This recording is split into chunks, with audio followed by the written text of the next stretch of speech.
All right, I think that'll do it. I think we're live. How's it going, guys? I'm Robert from Machado Visuals, and welcome to Gearside Chat number 4, being an owner-operator.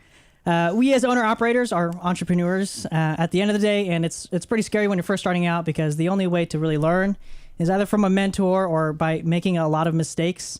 So that's kind of the thesis of this stream, and tonight we'll hopefully shed some light for any new folks that come across this video.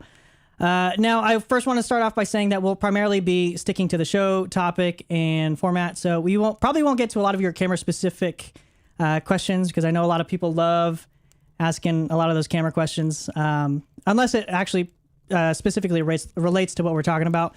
For tonight's stream, I'm bringing back a prior guest and also another special guest. I'm actually in my home office because my usual Gearside location with the fireplace is actually getting the floors redone. So, but we still have a flame in the back, so we're keeping the essence of Gearside alive. So yeah, there's that. I'll probably be sticking with this format for the next several months, so let me know what you think. And with all of that out of the way, it's my pleasure to introduce another returning guest. You know him, you love him, Jeremy Young Lee. Young Lee. Young Okay. Lee. What is up, What's Jeremy up, guys? Young? Jeremy Young Lee, how you been? That's not my middle name. But hey, it's nice to be back. No, it's cool. It's cool. You've been working on anything cool the past, I mean, it's been a week since our last one, so. Yeah, I mean, same old, same old. We're just working on our original shorts and stuff. Trying That's to finish cool. that in post. That's awesome. So yeah, glad to have you on the stream. We're going to get into a little bit today. And also joining us today, we have another one of my dearest friends and another great collaborator. I've actually been itching to interview this guy for a few years now on the channel. So I'm super excited to finally introduce Sean Gearing. What's up, Sean? Hey, well, how you guys doing? Thanks for having me. So yeah, I'm super excited. I love your little setup. You got the you're definitely on brand with the fireplace in the back. I'm trying to stay on brand, trying to keep it warm, trying to keep it cozy, and just trying to keep it simple, baby. That's tight and right. That's tight and right. So Tight and right indeed. Just a few questions for you, Sean. Just kind of just if you wouldn't mind, tell us a little bit more about yourself and your background as a DP. Well, I accidentally fell into video production. I taught people how to body fly at a indoor skydiving place, go figure. And one of the dudes that I worked with actually flew around in the wind tunnel with a camera in his hand, a Sony VX2100. I thought that was tight. So I was like, I talked to him and he showed me a rig at home, his G4 computer, that he would then burn DVDs of his skydiving videos or his tunnel flying videos on his G4. I thought that was tight and right. I was like, dude, that's cool. So, and then I played music at a time, and he came over and helped me edit a music video that we had, and we were using Premiere, and this was like, I don't know, like 03, 04, I'm not sure. Anywho, I thought that was cool, and I picked up a camera. I took a summer school kind of boot camp class. It was Final Cut Pro boot camp. I thought that was like right on par with kind of like, I was like looking to hit it and get it and then dip out. And so that's kind of how I got started. And then I ended up just taking an interest with the medium and built a great relationship with my teacher at the time. And then I ended up just exploring a ton of video classes and photography classes at community college here in Nevada, Southern Nevada, and just kind of like started building my way from there. And had the privilege to work at a place that did video production. I kind of cut my teeth a little bit there. They had a little studio that I was able to, kind of utilize and work with like lightings, a little bit of lighting boards, be able to isolate subjects over like black backdrops and things of that nature. So yeah, and that's kind of how I got myself started in that, and just kind of built relationships with people along the way and learned as much as I could and messed up a bunch of stuff, learned from that, and here we are. I think that's pretty much all of us at this point. So if you could, just for the general audience, if you could define an owner, how would you define an owner-operator? An owner-operator, to me, there's so many levels of it. Like, starting off, I knew that I wanted to be an owner-operator when I worked at my previous job. there was a couple friends that I collaborated with at work, but we didn't have any access to cameras and stuff. So the 5D Mark II had just come out with video capabilities. So I jumped on that and just bought one out of my own pocket and just kind of got after it that way. And we started utilizing that camera for shoots at work. And even my boss told me that, like, we can't pay you for your camera or anything like that. If it breaks, that's kind of on you or whatever. But I just took that risk, and we were able to like do some fun stuff and kind of get after it that way. And that was like the very bare bones and basics of starting off as an owner operator. And then once I left that job was me really getting into it. And all I really had was a 5D, but then I was able to purchase a C300 Mark I, and that kind of helped me get going. Because oftentimes the thing for me getting into business was getting my name out there, and because it's really networking and stuff like that. And if you're able to get a network going and meet people that want to work with you, maybe that's cool. However, that wasn't the case for me because I didn't really know anybody. So people found out that I had a camera and they wanted my camera, and they're like, well, I guess we'll take you with your camera. And so that's how I was able to start building rapport with folks and stuff like that, and starting owner operating. I don't know if that answered your question, but oh yeah, no, well, it's funny you mentioned relationships, because like you're one of the most personable guys I know, and having you just speaking with you is always just a fun time. And I think what you said earlier too about networking, that was a big thing for me as well. That's how we came to know Jeremy and basically everyone that we know, because we went through film school, because we went to UNLV together, film school together. Whereas you went to CSN. You mentioned. So how was that experience, and what are your thoughts on having more of a formal education? CSN was a great platform for me. It was very I kind of got into it a little bit late too. I didn't even hit college till I was like maybe 24, 25, 26, somewhere around there. So it was interesting. And there was a little bit of anxiety with it, strangely. I was like, well, I haven't been in a classroom for so long, is this going to be some, all of those neuroses.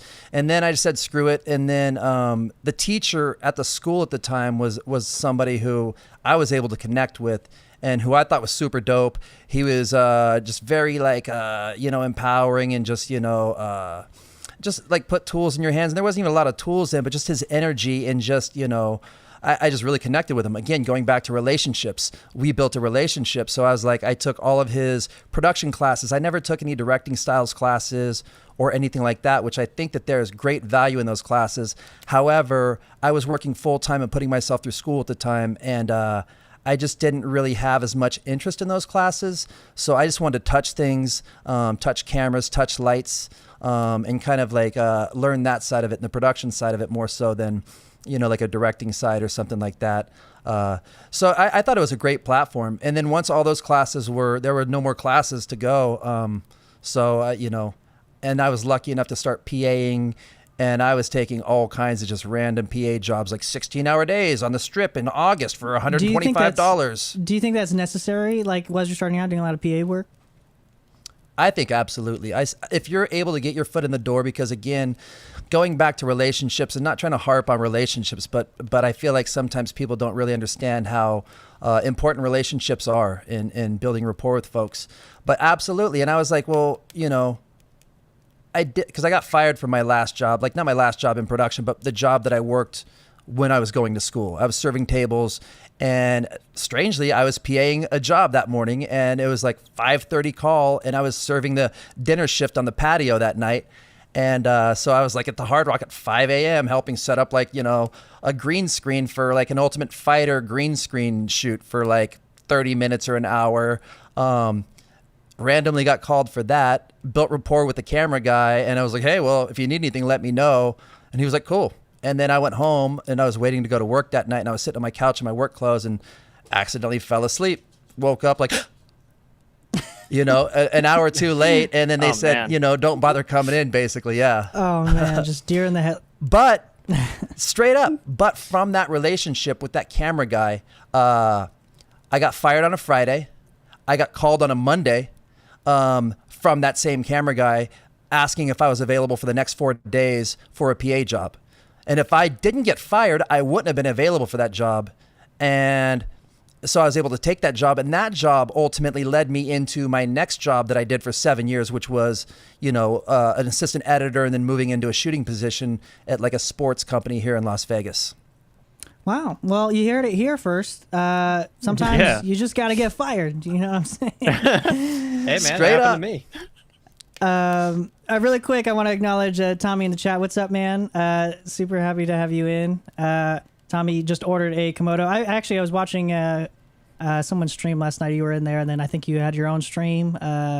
Getting Lit, I think is what it's called. But no, congrats on the Komodo. That'll be cool. We'll actually be talking a little bit about red cameras coming up a little bit. But so moving on to Jeremy, what's your perspective now on having a formal education? Because we both went to school together. So Yeah. do you think it's what are your thoughts? I don't know how to answer if it's necessary or not. I guess it just all depends on your, position, where you are, what your situation is. But for me, I'd say the biggest benefit of going to school was the networking, because that's where I literally met you and everyone else that, we work with nowadays. And it also gave me the opportunity to kind of make a lot of my early mistakes in class rather than doing it on the job. Yeah, because the stakes are low, especially back then when you're, just starting out. And that's the key. Like, I know some people will not, take the classes too seriously just because the stakes are so low, but that's the time to actually like really put in the work and make those mistakes early on so that, you're not doing it on the job. So yeah, I'd say it was worth it for me, just meeting everyone that we know now. Yeah, I think it's obviously different for a lot of other people. Like the most thing I got out of film school was my cinematography mentor. Actually, we shared the both cinematography mentor. So that for me, like, he kind of single-handedly changed the way I approach visual storytelling. So that was great. But yeah, no, it's interesting. So like kind of moving on from this, I do plan on doing some kind of UNLV round table, like kind of film school, Gearside chat. So I think that'll be really cool. So I'm going to try to get a kind of a spectrum of previous to current students. So get subscribed for that. So kind of moving on. So I think as owner operators, we're kind of a different breed of like shooters almost. Whereas we own like most of our gear, whereas traditionally, a lot of DPs, obviously they'll rent camera packages, especially when you kind of get to the higher levels. And that can kind of be a good or bad thing depending on the type of person you are. It's good in that owning a lot of gear can potentially earn you a lot of income, but bad in that you have to maintain all that gear. And I know, Sean, sometimes you've voiced to me your I don't know if I would say struggles, but what are your thoughts on owning a ton of gear? Peaks and valleys, baby. Peaks and valleys. It's awesome if you're lucky enough to get some networks going and get busy and stay busy. It's awesome to where like you're saying, you can make a little added income from your gear. And not only that, if you're able to get on jobs to where you're using your own gear while you're using your own gear, because sometimes you'll get on a job and you might have your camera set up a specific way or a specific rig and this and that, and you might get there and it might be the same camera you have, but kind of like some BS rig, and you're just kind of like, damn, man, I would have rather brought my own shit out or something of that nature, just because you're more used Straight to up. it, or it's more ergonomic. Or like I've been on, or like, simply they just, whoever's rig that is, they just simply don't know how to rig it, and now you're just fighting against the rig. Yeah. We talked about that last week. So anyway, continue. Yeah, exactly. So that's a good thing, to where if you're able to get your gear on there, so not only are you familiar with it, it works and this and that, and you're able to make a little extra money off that, which is great. And then you kind of like start building more gear and things of that nature, and you're like, okay, well, not only am I working on this job today with gear, but I've also got gear working on another job. So depending on how you are in terms of organization and stuff like that, that's where it can start getting a little cruxy, because if you're kind of busy and if you're working long days and you've got other gear going out, staying on top of all that gear, and then when that gear comes back, going through it all, managing and make sure all the pieces are there, everything still works, things of that nature, to where if it goes out again, it's good to go. Or if you get in a situation to where you can't go through it and it goes out again, and you start losing pieces and this and that, you don't know where you lost the pieces, if it was the person before and this and that, and you're like, I don't know who to charge now. So it gets a little cruxy in the organization, aspect of it. And if you start really getting multiple things going on, you just kind of got to juggle those things. If you're literally an owner operator that doesn't have another person helping you in the quote unquote shop, so to speak. So that's where the crux is for me in terms of just managing all the gear and staying on top of that. If you're in a busy mode. Yeah, it can get a little dicey, especially when you get to, at a place like us where we just own a ton of stuff. So how are you organizing all your gear? Who, me? Organizing? What's that? Gear organizing? Yeah, honestly, I've got things broken down into their own cases and stuff like that. The organization's a struggle, to be honest with you, and it's getting better. But I just kind of try to keep everything isolated, like camera packages. I use E&G bags for a couple of my cameras, like FS7s. I'll use E&G bags because sometimes we'll just prep ready the camera to go kits. Straight up, and you prep it the night before, the day before, boom, pull it out, you're ready to rock. And you can fit different cameras in there. You know what I mean? So I have 2 of those, which is nice. And it's not like I have a ton of stuff. I have maybe 5 cameras. And so I just kind of literally try to store them all together in one unit. But when you start getting on multiple jobs and things I need part of this and I need part of that, because that's another crux about owning and operating. It's careful what you get into, because it's I'm starting to get into this camera system. Well, okay, you need to have a tripod for that camera. You need to have lenses for that camera. You need to have media for that rig. You may have a rig for that camera. Because sometimes I feel if you just get the camera body and you're okay, I'm going to get that other stuff later, it sometimes can present challenges booking with that particular camera. Be oh, well, I don't have the right pieces to make it, a valuable option for the client. So, I'll wait till I get a shoulder pad for it or something like that, or a VCT or whatever it may be. Yeah, but, for actually the longest time, because we actually got our FS7s kind of around the same time, and I always remember you would always ask me if my camera was available to rent, but you would never rent it because I didn't have the extension unit. I didn't get that until probably a few years after, and I think back then I just didn't click to me that specific small little things like that, small little pieces like that are just kind of necessary, that you just kind of need to bite the bullet. So absolutely, and especially little things like that sometimes are difficult just to get those little pieces in certain markets. I'm sure us being in Las Vegas, luckily we have it's a small circle of production folk, I feel in Las Vegas to an extent. And I feel a lot of us have a lot of different things to where we kind of and that's another thing I'm sure we'll talk about, is sourcing gear from people and maybe kind of buying on brand with your homies and so to speak. And also, keeping your ear to the ground, what the market might be looking for.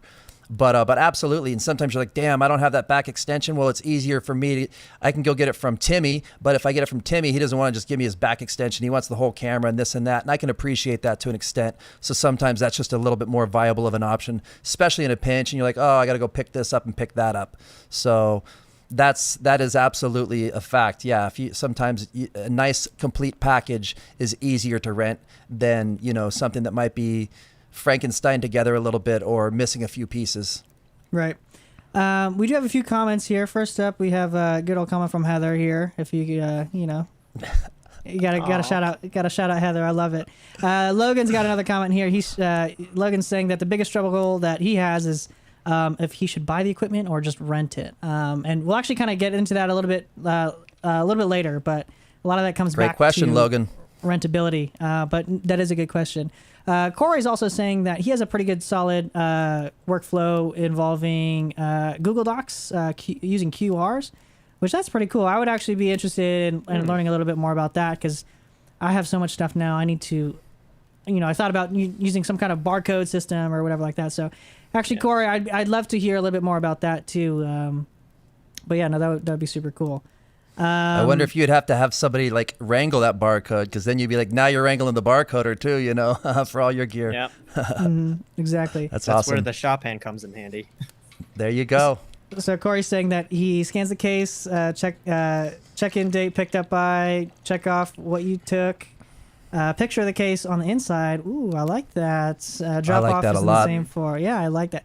That would be probably be a really valuable video. So That's what I do actually- when I travel. Just take a picture of the case and then have a list of all the items in that case. Yeah, and I know like one of the companies that actually both of us, all three of us, we work with here in Vegas. That their camera kit literally has a picture of the layout on the lid, so that you know how to pack it up. But yeah, Corey, I'd love to talk to you a little bit more about that your method. So, kind of moving through, some of these questions are a little bit related, so I will get to them. Joel's asking, what cameras are production companies asking for the most? Is it still FS7? Some of it is a lot of FS7, I think. What do you guys think? I think it's still a lot FS7, just because it's tried and proven in this market, at least for Las Vegas. Yeah, and it seems like I a lot agree. of LA productions are Canon, like C300, C500, and stuff like that. That's just my experience. Yeah, there's definitely a mix, and I'd agree.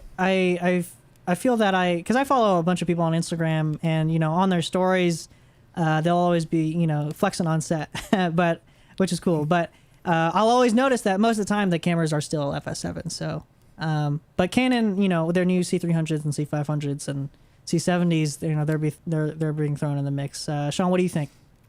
Well, it's interesting because I came from a 5D, then into a C300 Mark I, and then to an FS7. And honestly, when the C300 Mark II came out, like the FS7 had already been on the block for a minute or two. And honestly, I originally wanted the C300 Mark II. It made more sense for me. I was a Canon-based guy at that point. I had batteries for my C300. I had media. I had all these things. But when the C300 Mark II came out, a little bit more robust, with the 4K and things of that nature from the Mark I, my batteries for my C300 Mark I would not work with the C300 Mark II, so that was a strike against it for me. And those little brick-style batteries were still like $500 a pop or something crazy.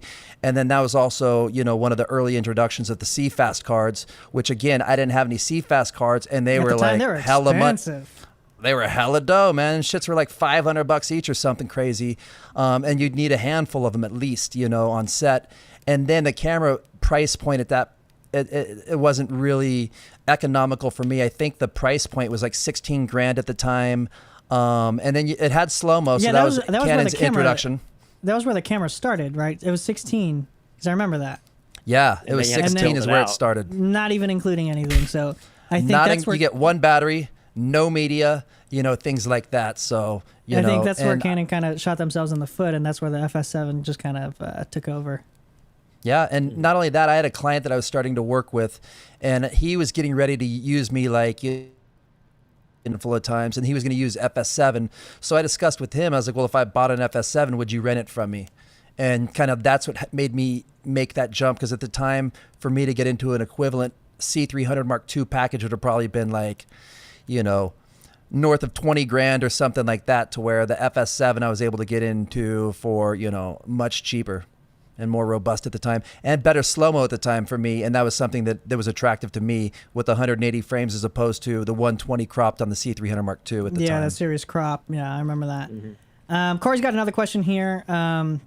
Real question, do you think it's worth buying the top-tier red or Airy equipment, or buying something more mid-range for a mid-level production? So we'll actually kind of get more into that also later. I know I keep putting things off, but we kind of have a program, but we will talk about the purchasing decisions for those kind of higher scale productions.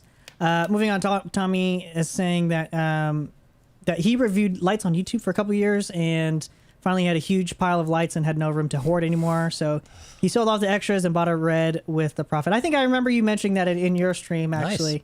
So I know that you're thinking about picking up a A7S III. So I think you're trying to sell some stuff. Correct me if I'm mistaken, but that's a baller camera. But no, yeah, well, that's awesome. That's awesome. That's probably a good way to do it. I'm just putting all my pennies in my little YouTube bank, and I haven't cashed out. Hopefully a so, Venice. Yeah, hope maybe in about 20 years I'll be able to buy a Venice with my my YouTube money. Logan's got stuff. some opinions too. Logan is saying that Logan thinks that more mid-range equipment, unless you have the clients that demand that camera and understand its worth. I agree with that. Fergus, I get your question, but we're trying to stick to the show topic. So leave it in comments and we'll get to it later. But yeah, okay. So moving on from that, yeah, owning a lot of gear is great because again, that's another stream of income. And then, once you own a lot of gear, you can start providing a lot of value for clients and producers that can use you as a kind of a one-stop shop. So this happens to me all the time. This happened to me last week. I had a producer that emailed me and be like, hey, I worked with them before. Hey, we're doing a remote thing in Vegas. Something's happening in Vegas. This is what we usually rent out. What do you have? And we'll rent it out from you. I had everything. So, that stuff starts to add up. Well, there you go. So that's where kind of being an owner operator is really nice because you can start to offer a lot of value and you're basically a mini rental house at this point. So, and then again, whenever you want to, get together with some friends and just make some dope stuff, like that's always fun. Like you don't have to rent a camera just to do some dope stuff. So like, I know that Jeremy, you and me, we've been doing some Halloween stuff with a couple makeup artists in town. So like, that's dope. Yeah. And that's always a thought, man. Honestly, for me, that was always a thing too, doing extracurricular activities or, collaborating with friends on fun stuff. That was another thought. It was like, well, we can't afford to rent this stuff. So, we got to start thinking of ways to buy some of this stuff. But just to your point. Yeah.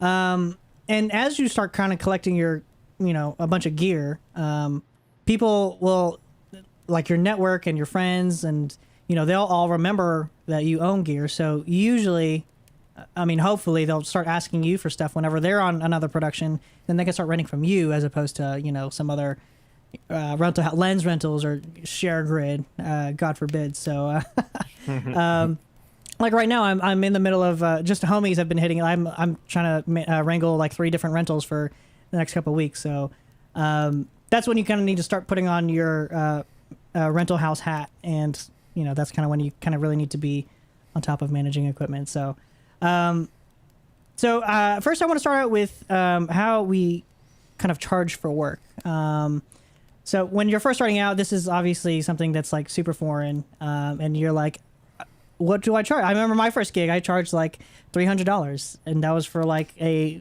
multi-day like weekend and edit. I had no idea what I was doing. Everything. This was travel too. This was in Idaho, and so. Dang. Did you pay for your own travel too? No, they paid for my flight, thankfully. Okay. But No per diem though. I think I paid for my own luggage, so I didn't even know anything about that. So I want to talk That's about what is standard practice in terms of charging. So maybe I'll start with you, Jeremy. What's standard practice? How do you charge for work? How do you split stuff up? Man, how do you do? Well, the first thing, at least more recently, like the deeper you get into owner operating and renting out your gear, you kind of split your days up into like full days and half days and stuff. But only my rate is a half day rate if we only work half a day, but my gear doesn't do half days because if your gear is out on a gig for only a few hours, you can't prep it for another gig that same day. So that gig is out, or that kit is out for the day. So gear doesn't get half rates. But me personally, I do, because sometimes I can kind of figure out the scheduling and double book and like work the first half and then work another gig the second half of the day. Kind of And deal. then you can double dip with 2 camera rentals in one day. Yeah, exactly. I But like that's your only style. if you go out with your gear. Right, I wouldn't right, recommend right. it all the time because you can definitely get into some like really dicey moments. But we all of us have been doing it a while, so we kind of know the deal. Especially with our clients now, because we work with a lot of repeat clients, like repeat people coming back to hire you and your gear too. So we kind of know what their deal is and how they operate for their production. So it all kind of works out like that. So then now I'll pass it off to Sean. So Sean, what about gear in terms of when you're out on a gig, you have to use gear, right? So how does that work? How do you charge for gear that you bring on, or how does that all work? Well, and to Jeremy's point, like again, like renting half day and stuff like that with gear, it's not as, like you say, you get into dicey moments if you start like, this shoot went long, you're like, oh, but I got to be across town, it's trafficy, what have you, but yeah, like so. Sometimes, depending on the client, like if they want to do multi-day, sometimes it's okay to do like, so say if they're like they're going to have the gear for 5 days, we'll sometimes negotiate 3-day work weeks, or, depending on budget. If you don't have the stuff working or anything like that, sometimes we'll do 2-day work weeks, and just kind of cater with the budget, of course, if there's proper insurance in place, because that's like a whole nother topic in itself, I'm sure. But, in terms of renting your gear to people and stuff like that, because obviously you have your gear insured. And again, not to go off on a tangent there, but so yeah, it's the same thing. And I usually try to, if you can negotiate your gear on with you, it's usually best just to kind of keep it a little bit more streamlined and a little bit more nimble. But yeah, like same thing. Everything's negotiable as an owner operator, and that's one of the things that makes it a little bit nicer, but at the same time, not trying to drive down the market, which could be a thing in certain markets. You know what I mean? Be like, oh, this guy has this camera and he's charging $100 for it, and this guy has that same camera, he's charging $500 for it or whatever. That can get conflicty, but again, it's different.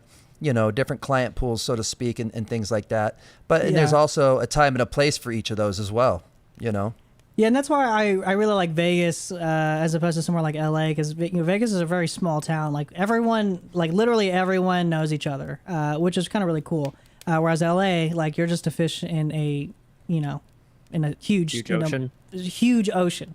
So a lot of times when any of us if we're posting on the gram, we're posting that new flex, that new gear buy or whatever, I'll get a DM from someone else that owns that same piece of kit, be like, oh, what are you renting it for? So let me know, so then we can charge the same price. So that's a really cool thing that happens in smaller communities. So and that's why I feel like flexing for the gram for us is really just advertisement for what we can rent out. Really, that's why we post it. Yeah, and I try not to really, I've kind of backed away from posting a lot of stuff on Instagram, but that's a whole nother discussion. But yeah, no, yeah. I think it's great. I haven't posted since like 2012 or something, That's but right. Yeah, all good. But it's a visual industry, and Instagram's a visual platform, so it makes sense. It does make sense. But yeah, that's kind of a cool little tidbit. So like if you and your friends are debating on buying some new gear, it's like, or you guys have the same gear, maybe stick with the standard rate, so that way you're kind of charging those prices are standardized in that community, in that city, town, whatever, or at least try to standardize them.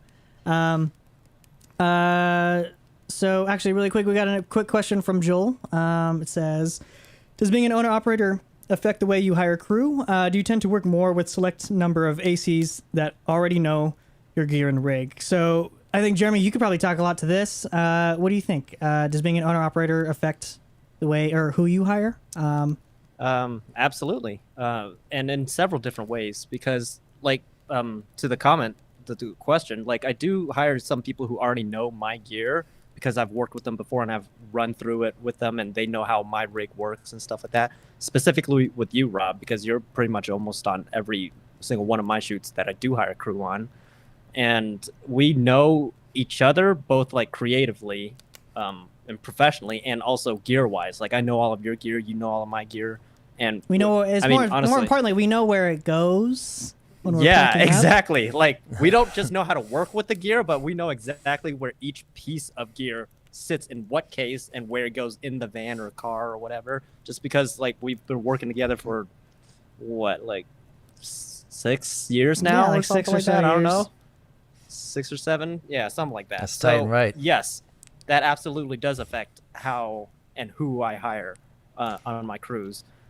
And also owning certain kits for a certain gig, I can hire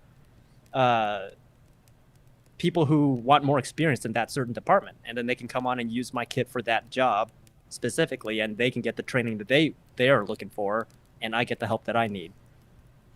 So I know you're what about suggesting that's like yeah. more of an intern type situation, Jeremy? Like kind of like a trade, like have people come in and learn some stuff on the fly, or you'd still hire them and bring them in and let them kind of like learn as well, which is totally cool also. Yeah, well, whenever I can hire someone, I'll hire them because I'm always an advocate of like actually paying for the work and not like, oh, you know, you get some exposure and milk copy credit type deal. Yeah. You know, depending on the That's cool too. situation, how you know the people, that's cool too, you know? If you're into it, you're into it. Yeah, exactly. And you can't control the market, honestly. You can only just ride the wave with it, you know, and do what you need to do.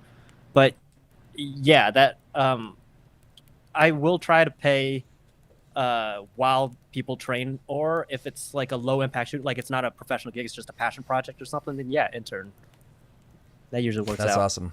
That's awesome. So Sean, I know. What are your thoughts on this too? Because I know you. We've definitely voiced some frustrations and before when we're getting either getting packages back and it's just a mismatch of everywhere. So, what are your thoughts? What, like packages, like camera packages from a client, like renting something out to somebody? Well, You not mean- only to somebody, but like somebody we like know. Like I've gotten like about camera packages and stuff. Like I've had a couple like things that I thought they were like, I thought it was a horror show and I was horrified, but maybe I'm just like a little bit too whatever. But like I literally, like I've gotten a couple camera packages back a couple times where it literally looks like they opened up the bag, they took everything apart.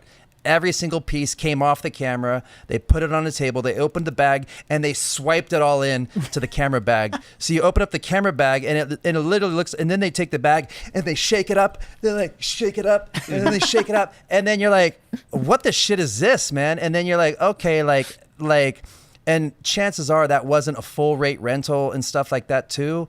So It's always people might get cheaper put up. ones. Yeah, you might get put on the naughty list for some shit like that. You know what I mean? To be like, oh, the package isn't available that day. And you're like, oh, I haven't given you the dates yet. Oh, I'm sorry, what were the dates? Yeah, the package isn't available that day, you know, or whatever. Yeah, that stuff matters too. I think we definitely talked about this before. Like when whenever you receive a package back or whatever, anything for that matter, whenever you receive any of that stuff back in worse condition, then it's like you keep a mental note of that. So like impressions just in general, like whether it's a homie. You gotta treat rental gear better than your own gear, honestly. Like that's just the right thing to do, you know? Straight up. Treat people the way you want to be treated. It's the same thing with gear, you know what I mean? Treat gear how you would want somebody to treat your gear, straight up. Absolutely. Yeah. And sometimes, you know, you get to a point where whoever it is you're renting from start to enforce a policy. Like, you know, some people I know in town, like Lightforge, they have a policy for their gear: no sand, no beach, no like desert type stuff. Yeah. Because they've had it before where their gear comes back and it's just full of dust. Same. And I feel like Vegas is a kind of like a desert destination for people too. And I feel like a lot of people like to shoot things creatively and whatever in the desert. I have a similar policy, like unless like I trust you, like I'll usually ask, are you guys going to shoot in the desert? And they're like, yeah. I'm like, no, you know, because absolutely, man. Yeah. No. Your shit comes back dusty roads and you're like, shit, man. And now it's got to go out. I don't have time to clean this shit. Does it still work? And things of that nature. And it's just kind of like, you know, it's, it could pose a problem for sure. So kind of coming back to in terms of charging, we have a viewer question from Ben. So how do you figure out rental fees and how do you convince clients to upgrade camera packages? So actually, Sean, I'll pass that one off to you. What do you think? In terms of like, you know, a good rental rate, like a good rule of thumb is somewhere around like, you know, 3 to 3.5% of the cost of the piece of gear, you know, and then you start getting a little bit deeper when you're like, okay, well, the camera body is X amount, but all the little gadgets and gizmos of plenty and the oozits and what's its galore, all that adds up too. You're like, oh, okay, well, shit, that's an extra like $5,000 in just oozits and what's its galore, you know, but, and you can't necessarily run that into the package price, but there's also different types of clients out there. You know, there are clients that have like a little bit more money to where they straight up need to hit a number for the year of money that they need to write off for their company. And, you know, write off, that's a whole nother part of the discussion. But, you know, it's just one of those things to where sometimes you can go a little bit above that because it depends on, again, the client and stuff, because sometimes you go a little bit below that, but I feel like 3 to 3.5 is a good that's a good starting point. But for example, I had a friend who had a client that was like, he was like, hey man, I need to get like, can I get we'll get a 70 to 200, I just need a couple pieces and we need to kind of keep the cost down and I'd get more, but the budget's super low. But this was for like a giant company that we all know and that we all may use every day. But, and then he turned in his invoice and I was like, no problem, dude. I'll give you a 2-day week. We're there for 5 days. Whatever you need. I appreciate being a part of the team. And then it turns out when he sent his invoice to this company, they were like, great, but next time, let's get that invoice a little higher. Because again, it's crazy. And it's not like, that's not saying that like inflate your rates and stuff like that. But as you navigate through this and as you become more nimble, a little bit more agile, you do increase your value. And to the question asked, how do you, upsell more camera packages and things of that nature? Well, sometimes it's easier to add a second angle and you can kind of give them maybe a break on that price and things of that nature. And that's sometimes how you navigate adding another camera package if you own one or if you're able to get one for a relative cost. And that's one of the things that makes it a little bit more nimble as an owner operator. You can be like, hey man, let's throw another camera in there. You're already getting me and all this other stuff. We can throw another camera in there for like $200.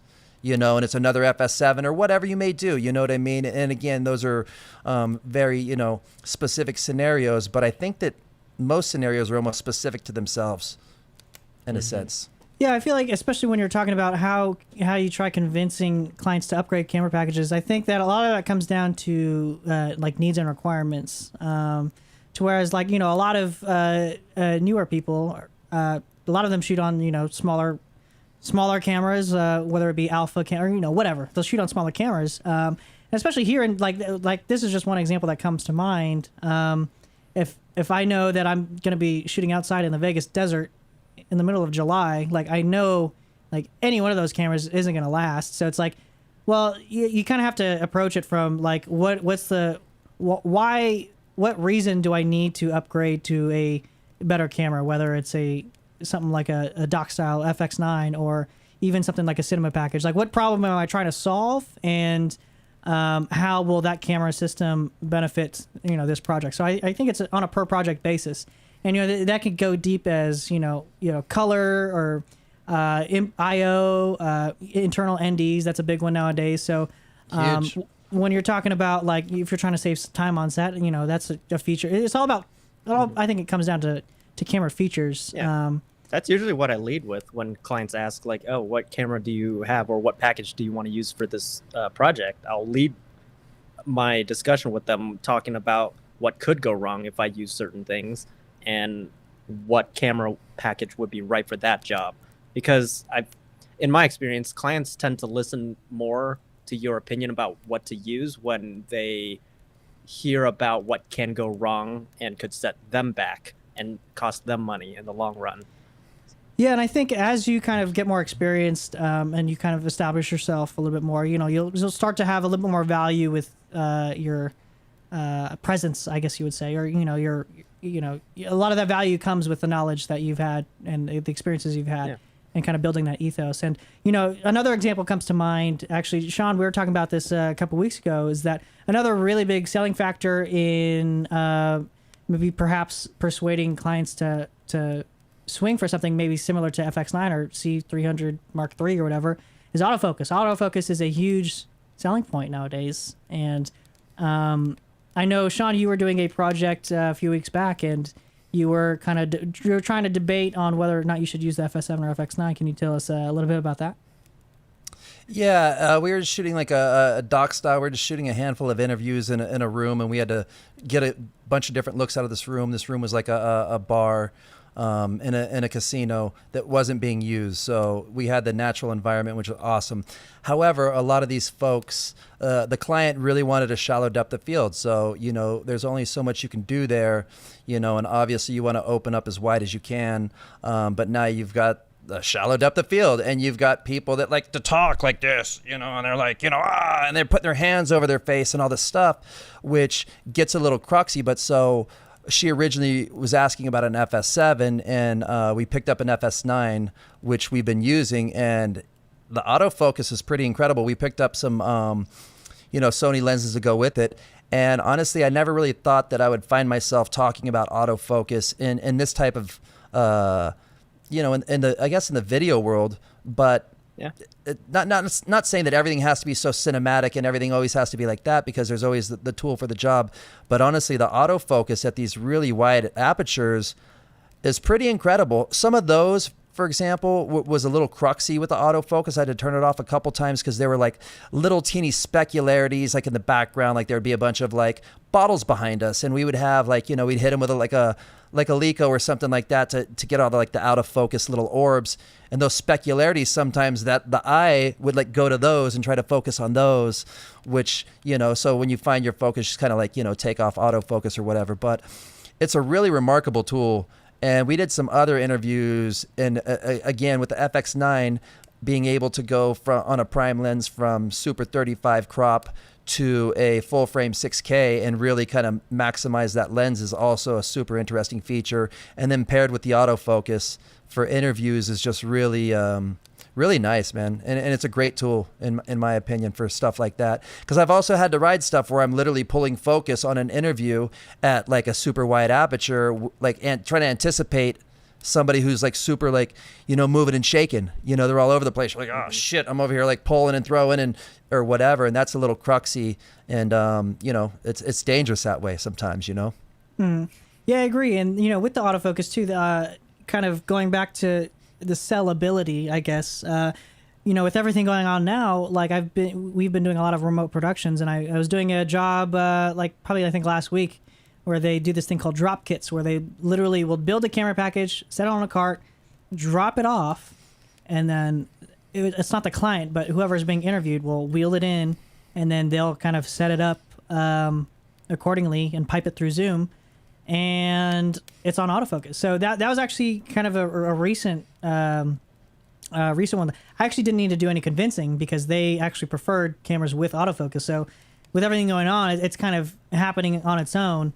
So I think that is interesting. And then kind of moving backwards, back into actually rental rates, I think the 3.5% figure you mentioned, that's actually pretty spot on. That's the rates that I've been using for all my gear. So basically what I'll do is I'll take the total value of a package, say for FX9 or whatever. Full kitted out FX9 is probably about, I would say what would you say, 14, 15 grand?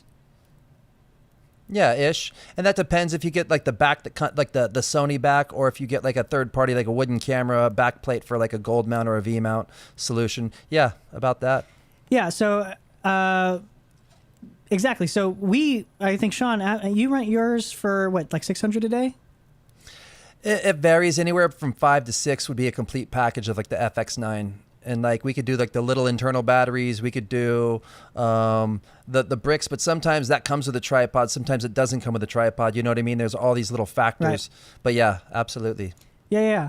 And then so with that rental market, I do want to talk about ShareGrid. So Joel actually asked a question earlier too. So Joel's asking, how does ShareGrid and kit split affect our rental rates? So that's actually a really, really good question. I don't use ShareGrid. I'm actually very anti-ShareGrid, just because they drive down rental rates so much to where I know in LA, if you shop around in LA and you're looking for a red Gemini package, or whatever, you can get Alexa package with anamorphics for $400. That is ridiculous. And as an owner operator, that makes me shed a few tears. So that's why that's one of the big reasons I have very little interest into moving to LA or anything like that. We're lucky in that ShareGrid does operate in Las Vegas. I just don't use it. I think I've made an account and I deleted it 10 minutes later. But so I can't really speak to that. I don't know if you guys have had any experience with any of those services like HitSplit or have you guys ever used those? I've used it once, but like for a very specialty piece of gear. For example, on the Movi Pro, there's those offset adapters. So those are made by Ignite Digi, and they're based in Australia. And I needed it for a gig, like I think a couple days from then. And obviously, if I ordered from Australia, it's not going to get here in time. So I looked on ShareGrid, and you can find people who rent out just like very specific tiny pieces of stuff like that for real cheap. And so I was just able to grab one for a day or two. But that's really the only reason I would use. Yeah. Yeah. And that's dope. But don't you also have to have an account? So you had an account set up already to be able to get that rental. Is that correct? Yeah. Yeah. Yeah. I've never used ShareGrid personally. That was for LA. Yeah, that was for LA. So you were in LA. Pick it up. Yeah, I was already in LA. In LA, it's interesting because, like you guys, I don't really do too much ShareGrids. Definitely in Las Vegas. I had a friend of mine who was looking to do. They needed a high-speed camera, so they rented a Phantom, like a Phantom. The little guy. I mean, the name's escaping me right now. Oh my gosh. No, it's like the old one. I want to say a Nano, but either way, my brain's I've formatted it too many times. But it was a smaller, just HD flip out screen, and then and it actually came from LA. It was a great price and a super nice package that a friend got, and it was and that was tight. That was super tight. But the Vegas one, I've looked at the site and stuff like that, and I agree. I feel like the prices are kind of low, and again, kind of having some of those horror scenes where people just scooped my shit into a bag. I feel like ShareGrid. I feel like people aren't going to give my gear the love that my gear needs. Yeah. So I wish we could talk a little bit more about ShareGrid, but we don't really have much experience. Michael's also asking a question. Do we rent out just within our network, or do we use a third-party client? So obviously we don't use a third party. Any advice for a market even smaller than Vegas? My advice would be to hop on that SEO as much as you can. In my opinion. So for like my website gets a lot of hits just from people searching, and then from there I get jobs. So what do you guys think? What would you say for attracting rentals in a market even smaller than Vegas? Yeah, SEO. Internet is a very powerful tool, and a website is surprisingly effective at that. Proof being your website. People literally search up Las Vegas, and you're on the front page already. Yeah, so. Actually, for everyone that's in here in the chat, go ahead and do me a favor. Google search Las Vegas cinematographer or Las Vegas director of photography, and let me know where I stack up. I'm definitely not first, but I'm like somewhere in the first couple of results. You're still on the front page, so people don't even need to click next. Someone let me know. I saw last time I looked was like a long time. I saw like you and Clayton, and like I didn't see too many actually. Yeah, there's not a couple, and honestly, I don't really pay much attention to it. So like it gets we all a lot know of each other. Yeah. So yeah, it's tight and right. Well, that's which the is thing. funny. Like, I only. Go ahead. Oh, I was just gonna say, which is funny because I have a little bit of anxiety when it comes to the interwebs and social media, and even like live streams or like being in front of a camera or whatever, However, so I don't even have a website, strangely, and so most of my stuff is all word of mouth. But I'm gonna make a website one day. I know I'm going to. One day. I'm just afraid that if I do, somebody's gonna holler at me and want something. It's like a weird like neurosis. Yeah. But but it's crazy though, man. Yeah, it's nuts out, man. The interwebs are scary, but it's crazy though, and to be able to get those clients in the word of mouth, and just I'll rent to anybody who has insurance and who seems realistic. Usually, in terms of renting to people outside of our network, for me, I'll be like, if it's super last minute, usually I try to stay away from that because chances are they might not have their stuff together or something like that. So I find that a little sketchy personally, and that leaves me a little uneasy. But as long as you have a COI, like a certificate of insurance, and you seem good to go, I'll rent to you. So that can be out of circle or whatever, because obviously that's how we'll make our money and be able to pay off our gear and stuff like that. Because if we just kind of keep it in our circle, I find out hard time paying off my gear and stuff like that. Yeah, I think definitely vibing out that relationship, or whoever your point of contact is, whether it's a producer or whatever. I think vibing that out is a really important step too in determining whether or not you even want to work with them. So like, based on their responses, is this someone that I, want to even work with or even rent out my stuff to? So Hey, Yeah, straight up. I feel like you guys are specifically in that market, and I'm not, because I only rent to my network and to you guys specifically. Where if you guys are on a job and you need gear, then I'll rent to you guys. So if I even do get requests for a certain piece of gear, I'll honestly just send it to someone else. Like I'll send it to you, Rob, because you have the better infrastructure to handle that kind of stuff, and you have the range of inventory to offer anything that the client wants, and I don't. yeah, and if I don't have it, I'll send it to Sean. Yeah, so it goes all different ways. So that's Exactly. that's kind of the neat thing about the small community here. So we got a comment here from Marco. Marco is asking, does a racing chair make me edit faster? I will say no, it doesn't make me edit faster, but it does make me go to sleep faster. I take so many naps in here, and that's the important thing for me. It makes you more aerodynamic too, I feel like. Yeah, when I'm going through those edits, you know what I'm saying? Or even when you're sitting there, you're like, I'm sitting here aerodynamic as fuck. Sometimes it's what you need. Ben saying RIP first ACs for dock work. I don't necessarily think so. Like ACs are, I feel like, well, first of all, if you're an AC in a dock capacity, I feel like most of the time you won't actually be pulling folks. Sometimes maybe you will, but I feel like, what do you guys think? How many times have you had a AC in a documentary situation that's pulling? I haven't personally seen a lot of ACs actually pull focus on dock stuff, because they're usually the ones like wrangling batteries and media and stuff like that, and gear. Yeah, it's more the support kind of position as opposed to pulling. Yeah, but even for dock work, like it also depends on what kind of dock work. But if you're doing interviews for the interview section of a documentary, then yeah, you would need a first to pull focus. But even then, like first AC is pulling focus. Focus to me is not a math thing. It's not like, oh, you need to be focused on there, but like focus, at least for me in narrative work and the stuff that I do, like focus is a creative choice. Like where do you want to focus and where do you want to put it? Yep. How fast and how slow do you want to rack and stuff like that? So yeah, first ACs are still, to me, a creative position in that regard.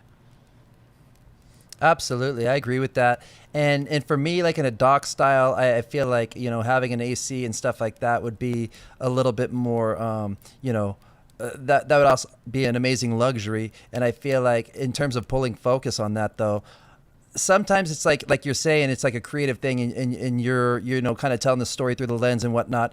And I sometimes might even end up pulling my own focus because I want to rack the stuff or whatever. And if I'm looking at a monitor and then I'm like, oh, like I think to myself, rack to that thing back there or whatever, that kind of helps tie the story in. And obviously somebody else can't jump into your brain or whatever. So you're like, for little things like that in doc specifically, I would probably pull my own focus mostly for things like that, just kind of like in that cinema verite type setting, if one might. Yeah. But yeah, definitely like helping with the camera, wrangling all that stuff, batteries, media, lenses, all the things is amazing to have that resource. Mm-hmm. Absolutely. So yeah, I don't necessarily think ACs will be out of a job in dock.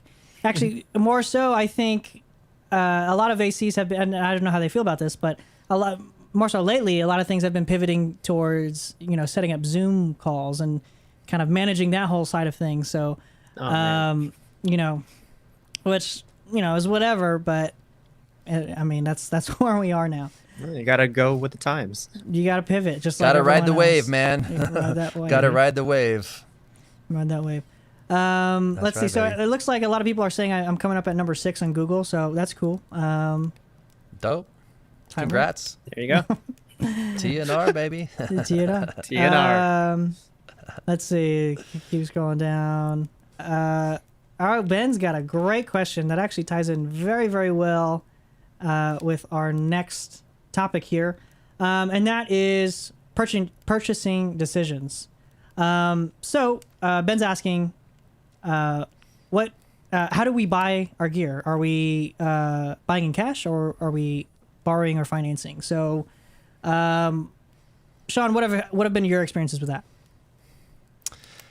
My experiences, I was fortunate enough. I had somebody who was able to help me. I got my first 5D. That was my first investment, and I just paid for that cash. $2,400 is a ton of money in my opinion. Like, and back then it was a ton of money too. But I was like, screw it, I'm gonna invest in that. But when you start getting to bigger cameras, C300s and FS7s and even beyond, I had somebody help me out for my first C300 where I was able to kind of like, kind of get my foot in the door or whatever, which I was very grateful for and very thankful for. However, when I got my first FS7, I financed it through like AbleCine. And I was totally able to like, I was nervous because I didn't really have the clients there. I had a couple dudes who were like, yeah, dude, I'll rent it from you. And I'm like, okay, but he might not. I can't rely on that. You know what I mean? So I just got to rely on my hustle in the streets to kind of really, make that happen. But I just, sometimes you just have to jump off the cliff and like grow your wings or build them on the way down before you splatter on the canyon floor, or you'll never jump, or you'll never, so to speak. And I just said, screw it. And I financed an FS7 complete package for, like it was like a 2-year finance. The monthly payments were manageable to me for the amount of money that I was making at the time. Which was actually, I feel like it was like a couple $100 a month or something like that. Like it was a small car payment. It wasn't like a mortgage or something. So, and I did that. I was super nervous about it, but I was glad that I did, and it proved to be a great tool. But again, I did a little bit of research before I bought that specific camera. Oh. Uh-oh. Getting too spicy, man. I think his value is bringing a little bit too much spice there, so I kicked him off. Yeah, he's spilling too much of the secrets. And so the FBI cut him off. Well, actually, Ruckus is saying that from left to right, our video quality is going mirrorless to DSLR to the iPhone 1. So I think he had a little bit of trouble there with his connection. So we'll see if we can get him back on. That's so funny. Yeah. But what about you, Jeremy? In terms of buying gear cash or versus financing, how does that work? Oh, age-old question, huh? I started out, and this kind of goes back to film school. Like, is it worth it? For me, it is, yes, because I made good friends with the person who headed the equipment cage at UNLV. And so I was able to just borrow a lot of that stuff to practice on. And then when I actually had to go out on jobs, I would borrow cameras and stuff from you or from another friend or, from whoever I could, honestly. Yeah. And truthfully speaking, I think the first 4 years of me freelancing, I didn't even own a camera at all or even a lens. I just borrowed, your 5D or my other friend's 7D and stuff like that, and just did the work there. Oh, and the good old days. Good old days. And I feel like I'm in a weird position, or an interesting position, because I haven't met too many other people who did this, or who is, who went this route. But for those of you who don't know, I have a YouTube channel with my friend Danny Shepard, and that's kind of like our full-time job, my full-time job. And freelancing and owner-opping and stuff like that, that's a secondary, I guess, full-time job. It's still a full-time job, but it's less so my focus as compared to the YouTube channel itself. And so my decisions with buying gear specifically, which I mostly bought all on credit cards. I started out with a Discover card with like $500 and then just stack the chips from there. And it's just learning how to juggle credit and skimming off the top or something, and then moving this stuff around and trying to survive while going just to juggling school a bunch full-time. of credit cards and school. Yeah, bunch of credit cards, doing 17 credits at UNLV, blasting through that, doing a web series at the same time for the YouTube channel, which took off. And so everything that I purchased, and whether it's credit or my own cash, it was focused on whether or not it can fill two roles. One, can it help us do what we need to do for the YouTube channel? And that YouTube channel that we do is like action, visual effects focused, like scripted narrative type stuff, which is completely different from, freelancing, owner-op, client type, doc work or AC or interview corporate stuff. Like narrative and corporate, two of the complete opposites. So how do you figure out what pieces of gear mesh together in the middle there? And so that was one of the criteria, like whether or not it helped both assets, where I can use this for freelancing and I can also use this for what we need to do for narrative work for our YouTube multi-purpose, channel. Yeah, multi-purpose gear, like things that fill a whole bunch of roles. And then after a few years of doing that, you got to a point where you're doing what you're doing. Yep, definitely a red on credit. But I'm in an interesting position now where the more freelancing I did, the more I could figure out, okay, what piece of gear am I borrowing the most? And that will be my next purchase, so that I don't have to keep borrowing it, and that'll actually start making me money back to pay for that item that I just bought, plus more to to keep me afloat while I'm doing a YouTube channel, because YouTube pays a lot. And that was a good way for me to like track where the market is kind of going in both like what gear is needed, because I'll look at your stuff and I'll buy similar stuff to you, because it's always good to have multiples of all your gear, so that if you need a multicam setup, or you're going on a gig that needs cameras to match, so I bought an FS7 after you had bought yours, so that if I needed a second angle, I could get your FS7. Or and we did that plenty of times too. We had our cameras on each other's sets many times, so that also definitely helps. I think a good way to start out, because a lot of people are asking like how, like in terms of how you start out, in terms of renting versus buying.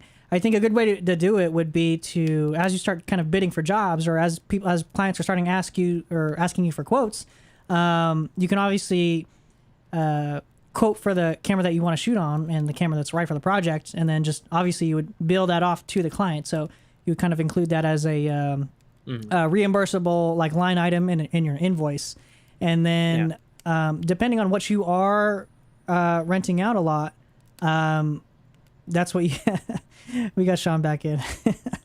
Stand by. Let's see here. There we go.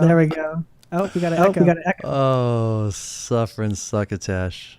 Did you I'm getting a little echo from you. Died. It was my first day on Earth and on the interwebs all the same day. I know it's a big day.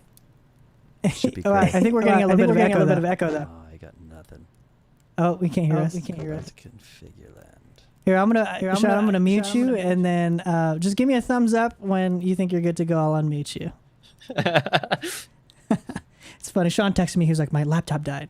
Oh, jeez. He didn't plug it in. Anyways, yeah. So it's my first day, guys.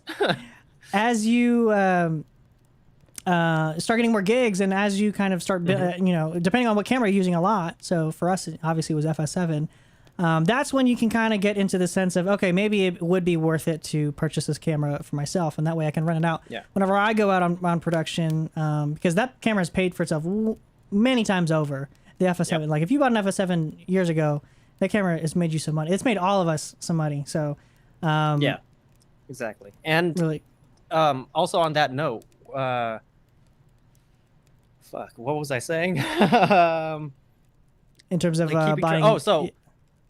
Yeah, so after a couple of years of doing that and just borrowing a bunch of stuff and slowly making big ticket purchases, like when do you make big ticket purchases?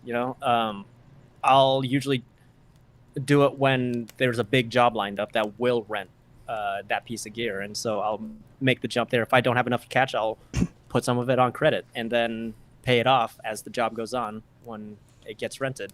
Yeah, and especially now, like I rented or most recently I bought a second FX9. So I have two FX9s, and part of that was because one, it was renting. I've been getting a lot of asks for 2-camera jobs, but there was one week where I had like 3 2-camera shoots like back to back to back, and that's a significant just amount of that camera that is already paid off. So I'm almost all the way through paying off my. I paid for it in cash, but in terms of and we'll kind of dive into what drives a lot of our purchasing decisions too. But I'm almost well paid off onto that second FX9. Yeah. Really quick, we have a question from George, since it kind of relates to purchasing cameras.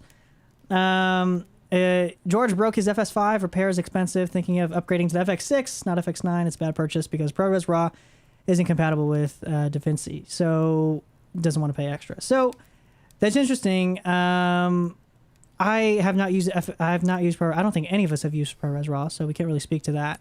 Yeah.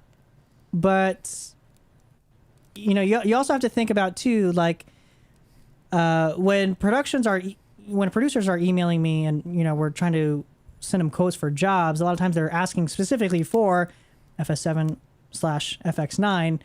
They never ask for FS5s, so that's another thing too. Mm-hmm. So if you want to be able to rent it out to production, that's another factor to consider.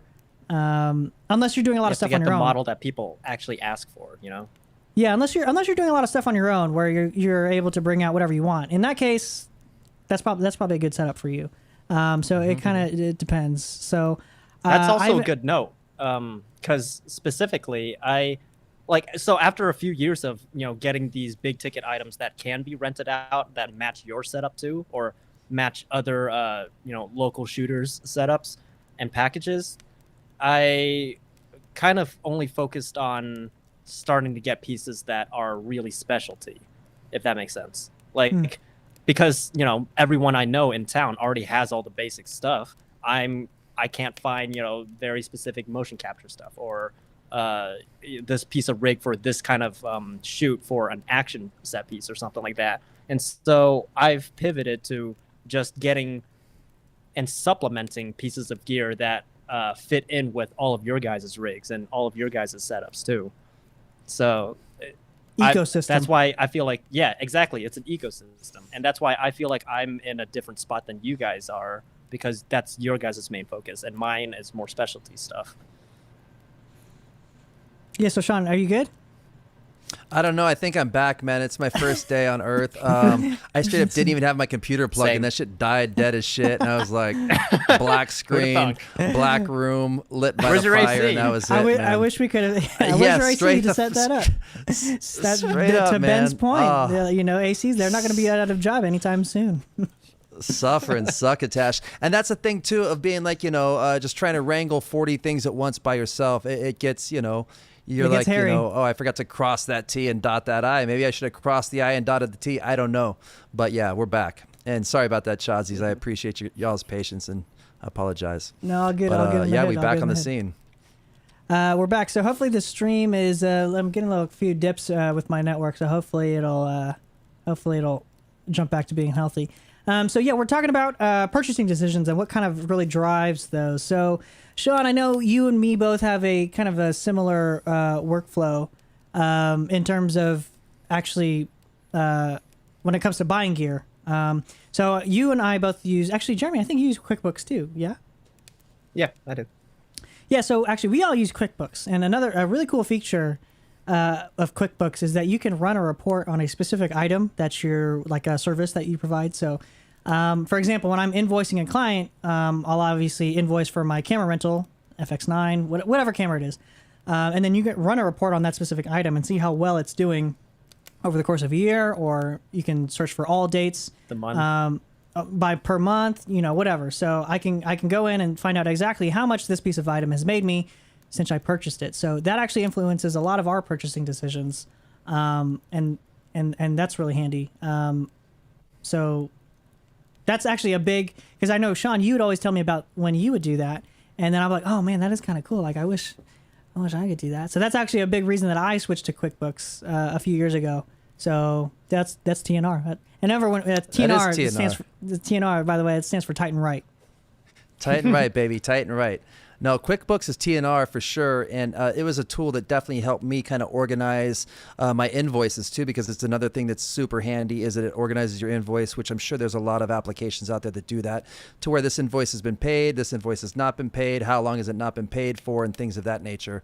But on the gear management side, absolutely. But and to get to those points to where you run these reports and you're like, oh, I made X amount of dollars off my FX9 or my FS7 or my 17 to 120, whatever it may be, you just kind of like you have to input that data on the beginning part, and you have to put that infrastructure in when you set up your QuickBooks, and that's how you're able to access those numbers. But very, very handy tool, because you're like, oh, I bought these new like Gemini light panels, and like, oh, they're not doing that good, so maybe I don't want to buy it. You know, maybe that was not a good buy, or things of that nature. Or maybe you have to figure out a more creative way to start selling them and getting them out there, or you know, things of that nature. But or QuickBooks bite the is a bullet great and tool. resell it. Yeah.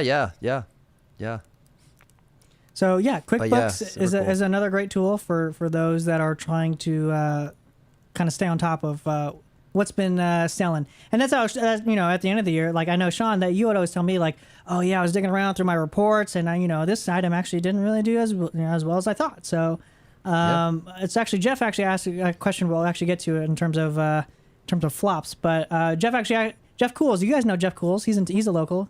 You guys know Jeff? I know Jeff. I feel I like gotta, we've met I gotta before, see his yeah. name. Jeff Cools. I like his name. That's pretty cool. Cool. He And I asked a like his question. Zeppelin. That's tight. If we had an unlimited budget, what camera would we buy right now, and why? So I'll start off. If I could, well, that's a good question. Right now, I just talked to Jeremy about this. I'm always flipping back and forth between like a Venice or like an LF. Me personally, I'm loving the kind of move towards large format, and especially since I own the Vista Primes. Was actually back to the financing question a little bit prior. That's probably the one thing I've ever financed. Everything else I've bought cash. But since I own the Vista Primes, which cover a large image circle, they really look like Supreme Primes, and with large format, I really like how Vista Primes look. But I always go back and forth between like either an LF or a Venice. I personally love working with a lot of Sony's newer cameras, and you know, we're all used to the workflow. But then, you know, you have the LF, which would obviously be a little bit more rentable, obviously, because you know, I'm seeing there's still a ton of Alexa Mini jobs out now, and now they're coming out with a new camera next year. So, you know, if you're trying to pair an Alexa to, you know, an Amira, you know, LF or whatever, or maybe I wouldn't even get an LF because, you know, it might have a different look than the Mini just because the sensor is so much bigger. So maybe I might even go for their newer camera next year, because then that would probably match a little bit more seamlessly, because it's a Super 35 sensor. That might match a little bit more seamlessly with the Mini. So what do you guys think? What if you guys have an unlimited budget, all the money in the world, you're Jeff Bezos, what camera would you buy? Okay. I personally would probably go with the Mini LF, just because going back to the point of me like focusing more on the narrative end of things with visual effects and virtual production and stuff like that. The LF is, to me, there are more readily available resources to facilitate that kind of production. And I'm not saying the Venice can't do that, but also knowing that my network, like you would probably get the Venice. So why would I get a Venice? So I would get the LF to supplement that. Yeah, exactly. And, you know, like the certain features on the LF, like L-bus data and stuff like that for motion capture, virtual production stuff, like those are resources more readily available and tested, because that's more common on virtual productions than the Venice. But that's not saying the Venice can't do that either. So it's just, you know, pick and choose. But I personally would go with the LF just for that reason. Sean, what about you? Honestly, that's a pretty big question for me, and I guess it depends on what it is that I'm looking to do with this. Like you're saying, like the narrative stuff or whatever, I'd probably go with something like that as well, like the LF, the RE, the Mini, the Alexa Mini. But yeah, it varies. If I was like getting down hard on some dock stuff, and I wanted to be maybe a little bit more nimble, a little bit lighter weight of a camera, maybe I would get something you know, a little bit more low lighty. I don't know, and maybe like a Vericam, something like that, maybe even. You know, again, I'm not really Venice sure. has a dual base ISO, if that's something you're looking for too. You know what I mean? Maybe it has autofocus too. You know, but who knows? Yeah, Firmware update. it's yeah, right. It's crazy though. That's a big question, and that's, I guess, just to have all the tools and the toys to play with and stuff like that. So. Yeah, I'm not And I sure. think that's a good point too. Like ultimately, it depends on what you want to do. So like it's kind of like going back to like people always ask me, so like, what do you want to do? Like, what do you want to do with this career? And I always sometimes that like, you know, catches me like a deer in the headlights. But then I think about it and be like, well, you know, obviously narrative stuff would be like neat and dandy, and like that stuff's always super fun to do. But I think ultimately for me, like I would love to do, like if I could just live as a commercial DP, like I'd probably be happy with that, you know, short and sweet. So whereas, you know, and I think the Venice would make for like a great commercial rig. So I think ultimately a lot of that stuff depends on like what you would want to do. So. Dude, that Venice is nice, and especially the ergonomics, the way it's laid out, the modularity, everything about it. It's and that super Rialto. nice. And Ooh. oh man, and you can use it as a dock camera, dude. Ah, man, I love. Anyways, anyway. But that's the thing. Like, dress for the job you want, man. And Yep. I want to do narrative. I want to be a narrative DP. I want to make movies and TV shows and stuff. That's why all of my shit is suited for narrative stuff and tailored that way. That's And why that way- if I ever need stuff for client work and corporate, I go to you because that's what your stuff is for. And that way, whenever I need an LFO, you know, I'll just go to you. Yeah, exactly. So Mr. B's Tight and asking, right, baby. Mr. B's asking, late to the party, have we discussed insurance? No, we have not. But actually, that's it's coming up. It's coming up. So stay tuned. Sorry, I'm late to all these comments. Margo's saying that Sean, when you disappeared, you missed the payment for the FS7, so they rated you. So that's funny. I did. I finished man. my last payment, man. I finished it. I promise. Okay, Which so, is funny about that because I wanted to pay it off ahead of time, and then but the financing program that I was in actually wouldn't even let me pay larger payments upon my monthly payments because I was like, I just wanted to hammer this thing out. If the payments were $200, I'd be like, let's throw $500 at it a month if we could afford it, and that financing didn't allow that. Just to touch on that in case that's interesting to people. Yeah, so I guess it just depends. I didn't Maybe know that that. even depends on who you finance through too. So. Yeah, straight up. So Jeff also is asking another question, and actually this is another thing that I want to talk about regarding purchasing decisions. What's the worst piece of gear that you guys have purchased and wish you didn't purchase in the first place? So for me, I can't really think of anything off the top of my head. Actually, off the top of my head, it's resting right in front of me.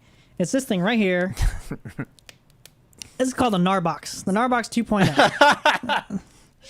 Oh, I man. wish I didn't buy this dang thing. And so I used it once on a job, and it wasn't what I thought it would be. And granted, I haven't used it since, so they might have updated it. But my whole thing was that, like, and I did a video on Hedge explaining how whenever I import cards, that I always like to increment card numbers, A001, 2, 3, so on, so on and so forth, which this didn't really do all that well. And also it has an SD card, and it has a USB-C, so you can use card readers and stuff like that, and it's limited to a terabyte, so it's not very, you know, you honestly, like a lot of our projects, sometimes they, you know, this is probably a per project thing, but I just have not used this thing. I've used it literally once. I paid a lot of money for this thing, and I wish I didn't. So maybe I just need to give it another shot. I've, you know, who knows? But off the top of my head, that's probably one thing. What about you guys? What are some flops that you guys have purchased? I two things come to mind just quickly, just because I was like kind of like ranting about one earlier today. But I recently purchased a Gemini. Earlier this year, I purchased a Gemini 1x1 LED light panel, which it's an awesome light, and I'm familiar with the SkyPanel S30s and things like that as well. I purchased it kind of like earlier this year before, you know, I was working a lot more earlier this year than I was later in this year. And I've kind of just started messing with it a little bit lately.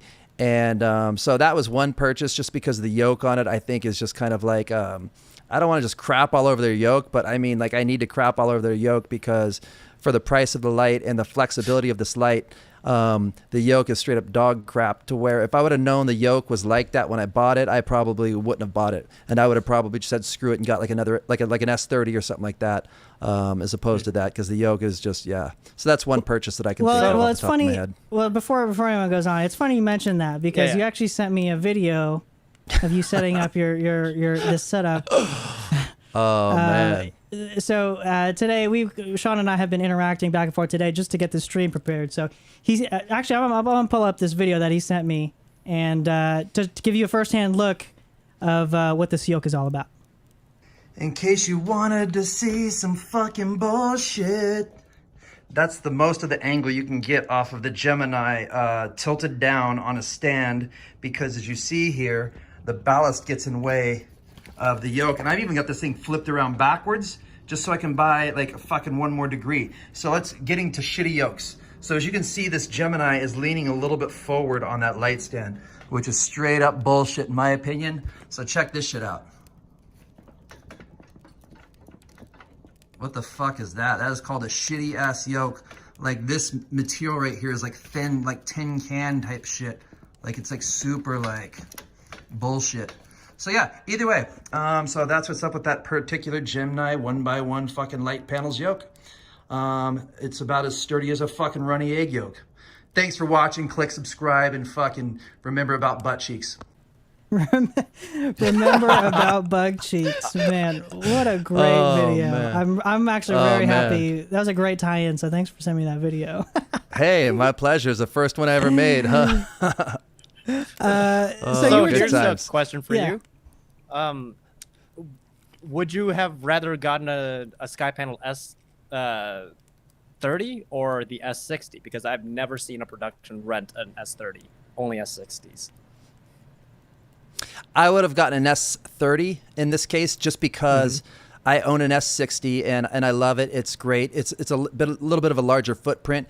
And sometimes I was thinking of this kind of being, because before I purchased my the Geminis, for a lot of like, corporate stuff or run and gun type stuff that I need lights, I'll rock like an Astra kit, like a couple 6x Astras on there, and just kind of be nimble with like a little road rags kit or something like that.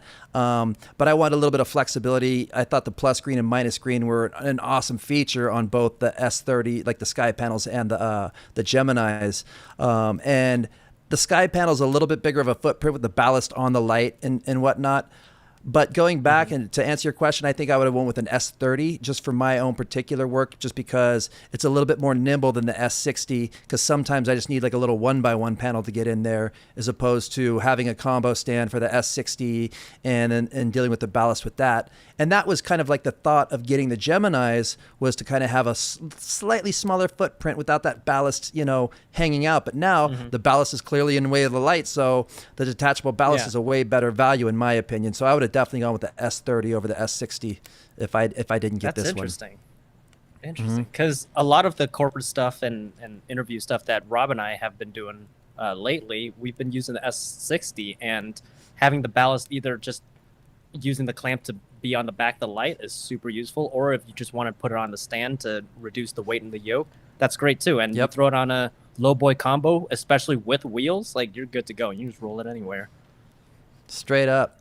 But I've seen how you guys roll, man, and you guys roll in like a 2-man riot, like a 2-man wrecking crew, and you guys roll deep as shit, and that's what's up. It's just tight and right, man. And also, like I drive a Honda HR-V, like compact SUV. The S60 case literally fills up half of my cargo space, so it's not viable for everything. Yeah, so I bought a SkyPanel last year, and that was I own a like a Ford cargo van now, and that was a big reason why I bought a whole freaking van, is because when I got my S60 SkyPanel, it took up half the trunk. So I was like, what the heck? Like I can't even fit in stands and can't all the other stuff I need. So that was another consideration too. Actually, Absolutely. Sean, you just got a van too this year. I did get a van this year. I think I stopped working on the 13th of March, like a lot of people, and then I think I bought a van, just a little Nissan NV200, like a little micro Warlord, goes in all the parking garages in Las Vegas, garages with the lower limits and stuff like that.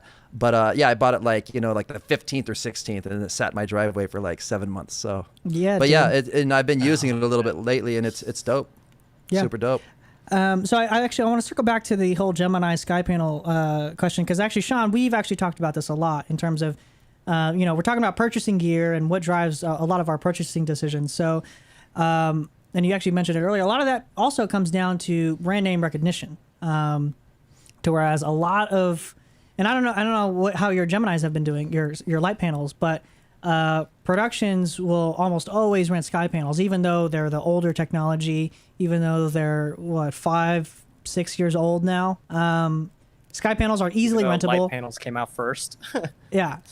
But yeah, they're easily rentable, and that's because of, I think, that airy, brand name. That's what a lot of people are debating, like, oh, should I buy a Gemini? It's like a lot cheaper. I can get into it a little bit easier. But then at the same time, Well, now like, you know the yoke sucks. not only that, but people will Are you always gonna trust make your money Airy. back?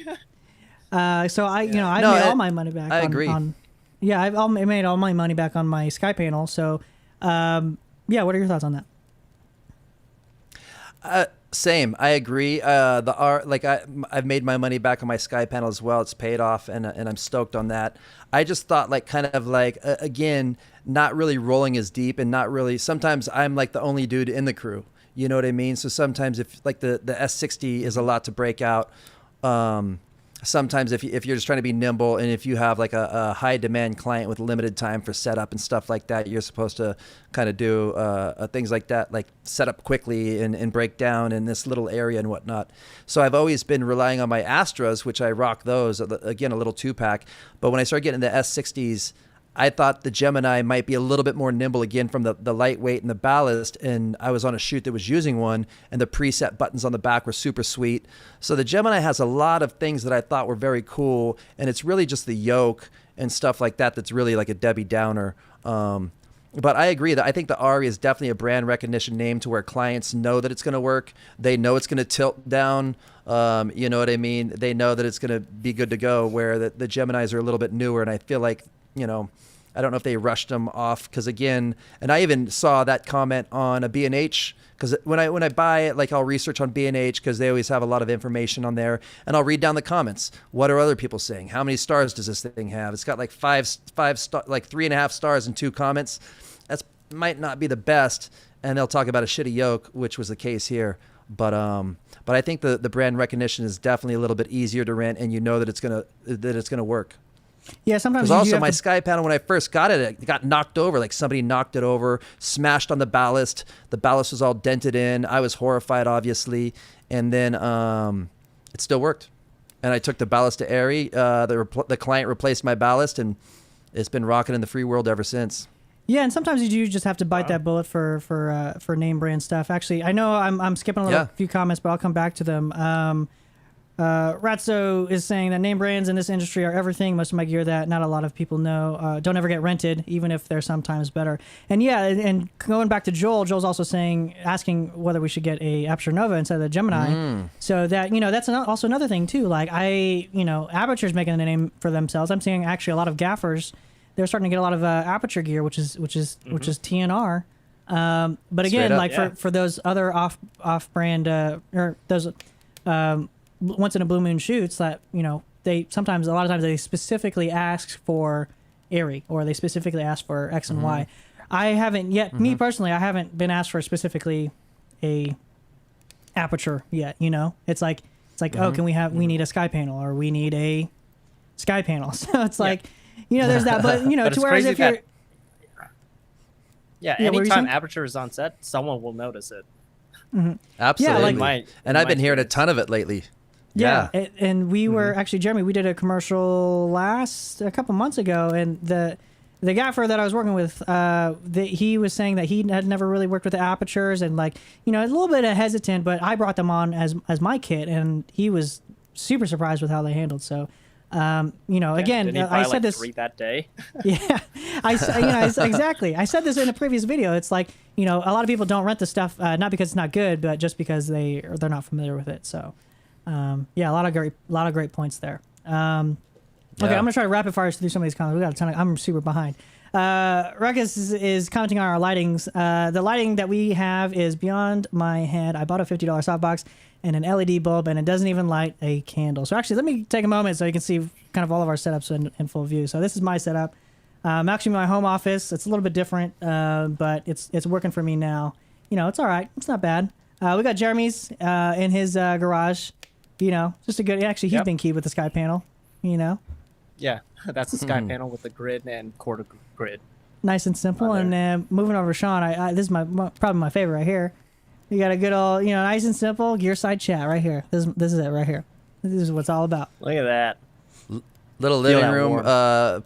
We're putting baby in a corner. We got the fireplace behind us. We're just keeping it cozy, and being keyed by a 1x1 Gemini on a shitty yoke with a magic cloth and an egg crate on there to kind of like keep that directional light and cut it off the background a little bit and try to keep it off the fireplace and whatnot.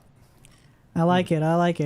So yeah, Ruckus, it's important to note that, we all started there with a $50 soapbox. I remember 7 years ago I buying... still have mine. Yeah, I still use it now. I remember, it was like 7 years ago. We bought I brought like the umbrella. You got the fluorescent like tubes, or the bulbs. Cowboy Studio, little Amazon Warlord. So Photo Deox. We've literally all been there. It just takes a few years. Got to get that keychain remote. So yeah, and it's interesting too. Yeah.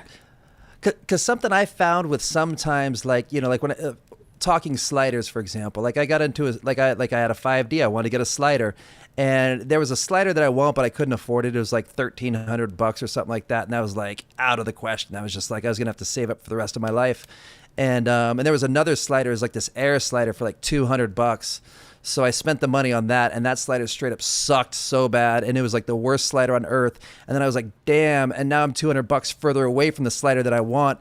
So I started changing my mindset when it came to buying gear, and started saying, you know what, instead of like, if I buy a cheaper piece that might not be the best piece, it might not like, be the strongest output or, just a quality piece, I would sometimes save those pennies for that rainy day and just try to save up for that better piece, because I ultimately got that other slider after that, and I just saved up for it. And yeah, so I think about things that way also. And that's something that I always preach. I've preached this for years. It's that I always try, if you can, buy it once. Even when you're talking about tripods, buy once. Buy it once. And this especially holds true for tripods. Jeremy, we were talking about tripods in the last week. Whereas, people will spend $30,000-$40,000 on a Gemini package and put it on a little Manfrotto head. Whereas, hey, if that works for you, then TNR. But in most cases, you want probably a little bit more robust of a tripod system than that. So also, like with stuff like that, which is why I'm not early on the game on any of my purchases and stuff like that. So, like, I keep my eye on you guys specifically and like everyone else in our community, what they're using, how that gear is doing before I jump onto purchases like that. So, which is why like it gives me more time to save up for those bigger ticket items and buy once, buy right, Yeah, and like absolutely. A lot of people, and at that point you've done your research. Exactly. And a lot of people, when they're trying to upgrade their tripod for the first time, they'll maybe upgrade to something that's like mid-tier. So it's like, okay, now I have something that's mid-tier, but hey, guess what? In a couple of years, you're probably going to be, way farther ahead than you were from a few years ago. So now I'm working with, Alexas. Like, oh, well, okay, well, I'm not going to put my Alexa on that. So it's like, if you buy it once, future you will generally probably thank you. So it's cool. So actually, Ruckus has another comment. I'll answer this rapid fire. How long did it take you guys to become consistent with composing good lighting and angles? Practice. Straight up. Practice. Just do it. As long as it needs. For years. We've been practicing for a year, so we're still practicing now. And not only practice. Absolutely. It's like a doctor's office. Like that's why they call them practices, because they're never like really like, every day is a practice. If there's any day that you didn't learn something new, it's because you weren't paying attention. It's like, you could be, the most high esteemed DP like on the earth, and you've seen every scenario. But if you didn't learn something that day that you were out, you weren't paying attention. It's just practice and do it and watch your stuff back, watch your dailies, you know what I mean? And be like, oh, that looked good in the camera, but now that I'm watching on the screen, that was a messed up composition or something like that. And that's also super helpful. Yeah, I would say like being able to critique yourself really goes a long way too. Like a lot of times I'll watch back my own work and, I'll watch back the sequence and be like, oh, well, for this shot, I wish I saw a little bit more of this, or I wish I did this different, so it's like watching your stuff back and seeing, what you could have changed. That always goes a long way too. So, okay, kind of still going through these. Yeah, because it helps you in that moment. Exactly. Okay, so even talking about this, like this live stream, I would rather have the light just moved over this way just a tiny bit, but there you go. We're on stream. It's all good in the hood. Even today, we're still practicing and learning. So, that's right, baby. So Eric is also asking, as owner operators, we're talking about camera bodies, but what about glass? Prime zooms, what do we pick and how much do we spend and why? And how do we get return from that? So I know Eric is actually looking to pick up a set of Vistas, if I'm not mistaken. Correct me if I'm wrong. But that's a good question. Eric. That I know, like lenses usually have a much more effect on your image's look. So that's why I think lenses are a little bit of a tricky situation, because they all kind of have their own inherent look, and sometimes those looks are kind of dependent on per project. So that gets a little bit dicey. What do you guys think? Well, to jump into some lenses, I have like a little bit of array. Like when I bought my 5D many moons ago, I was asking my photography teacher what my first lens was. It was either going to be because I was shooting Canon at the time, a 70-200 IS-28, like the standard lens, or a 24-70 2.8, another standard lens. And I went with the wide one first, just so I had a little bit more range. But it depends on your work, you know. Getting into Vista primes and stuff like that is super dope.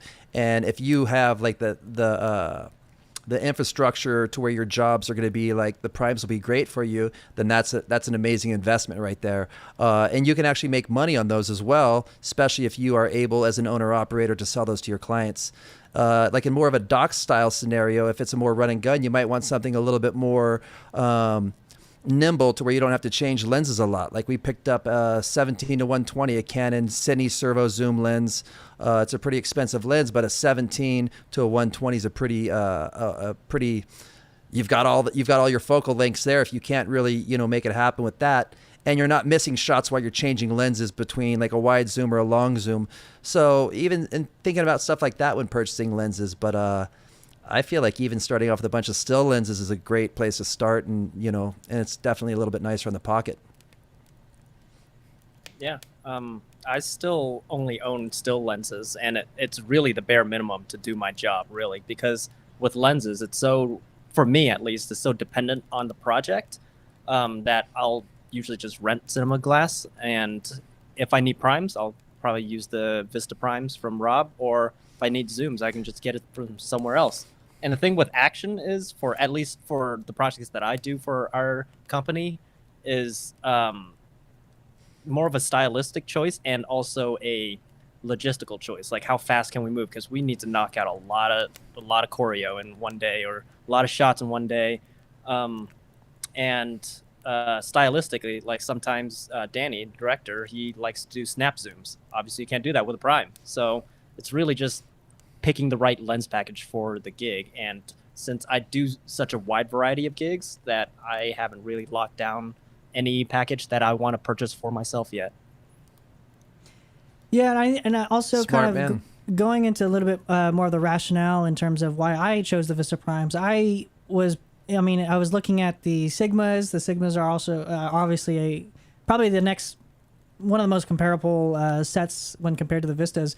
But I like the Vistas because they were designed ground up for motion picture, whereas the Sigmas are just basically rehoused still lenses.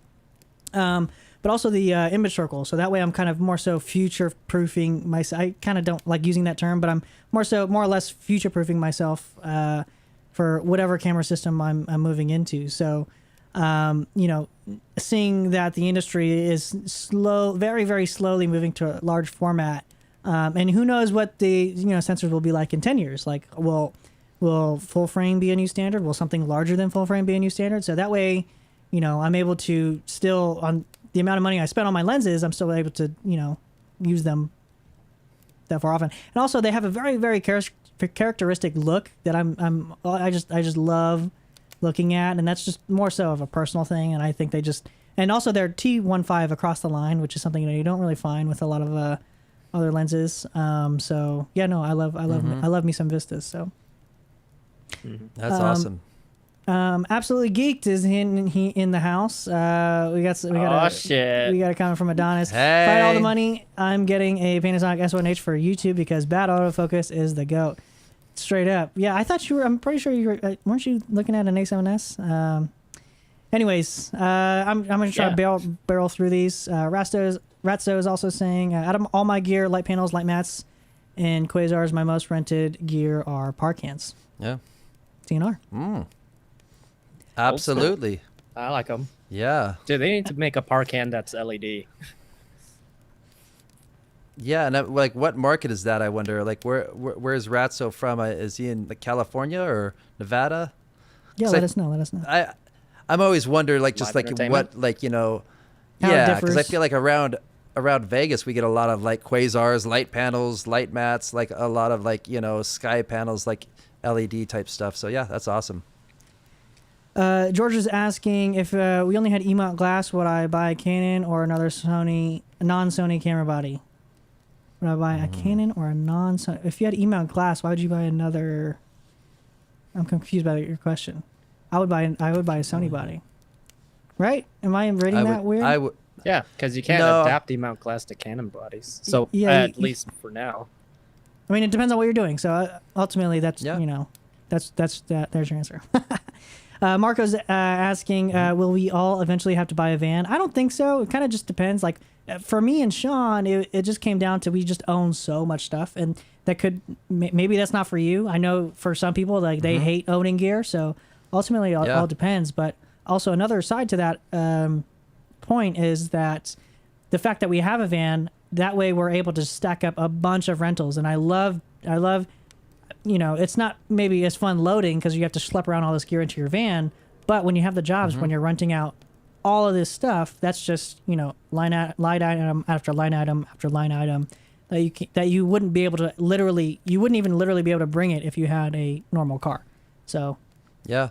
And also too, and like, and when you start having so much gear and you start bringing so much stuff to set, you're thrashing your car. I was like, I'm lowering my seats all the time and just thrashing my car, scraping the ceiling and just trying to get it all in there and stuff like that. So that's another reason to buy a van at that point.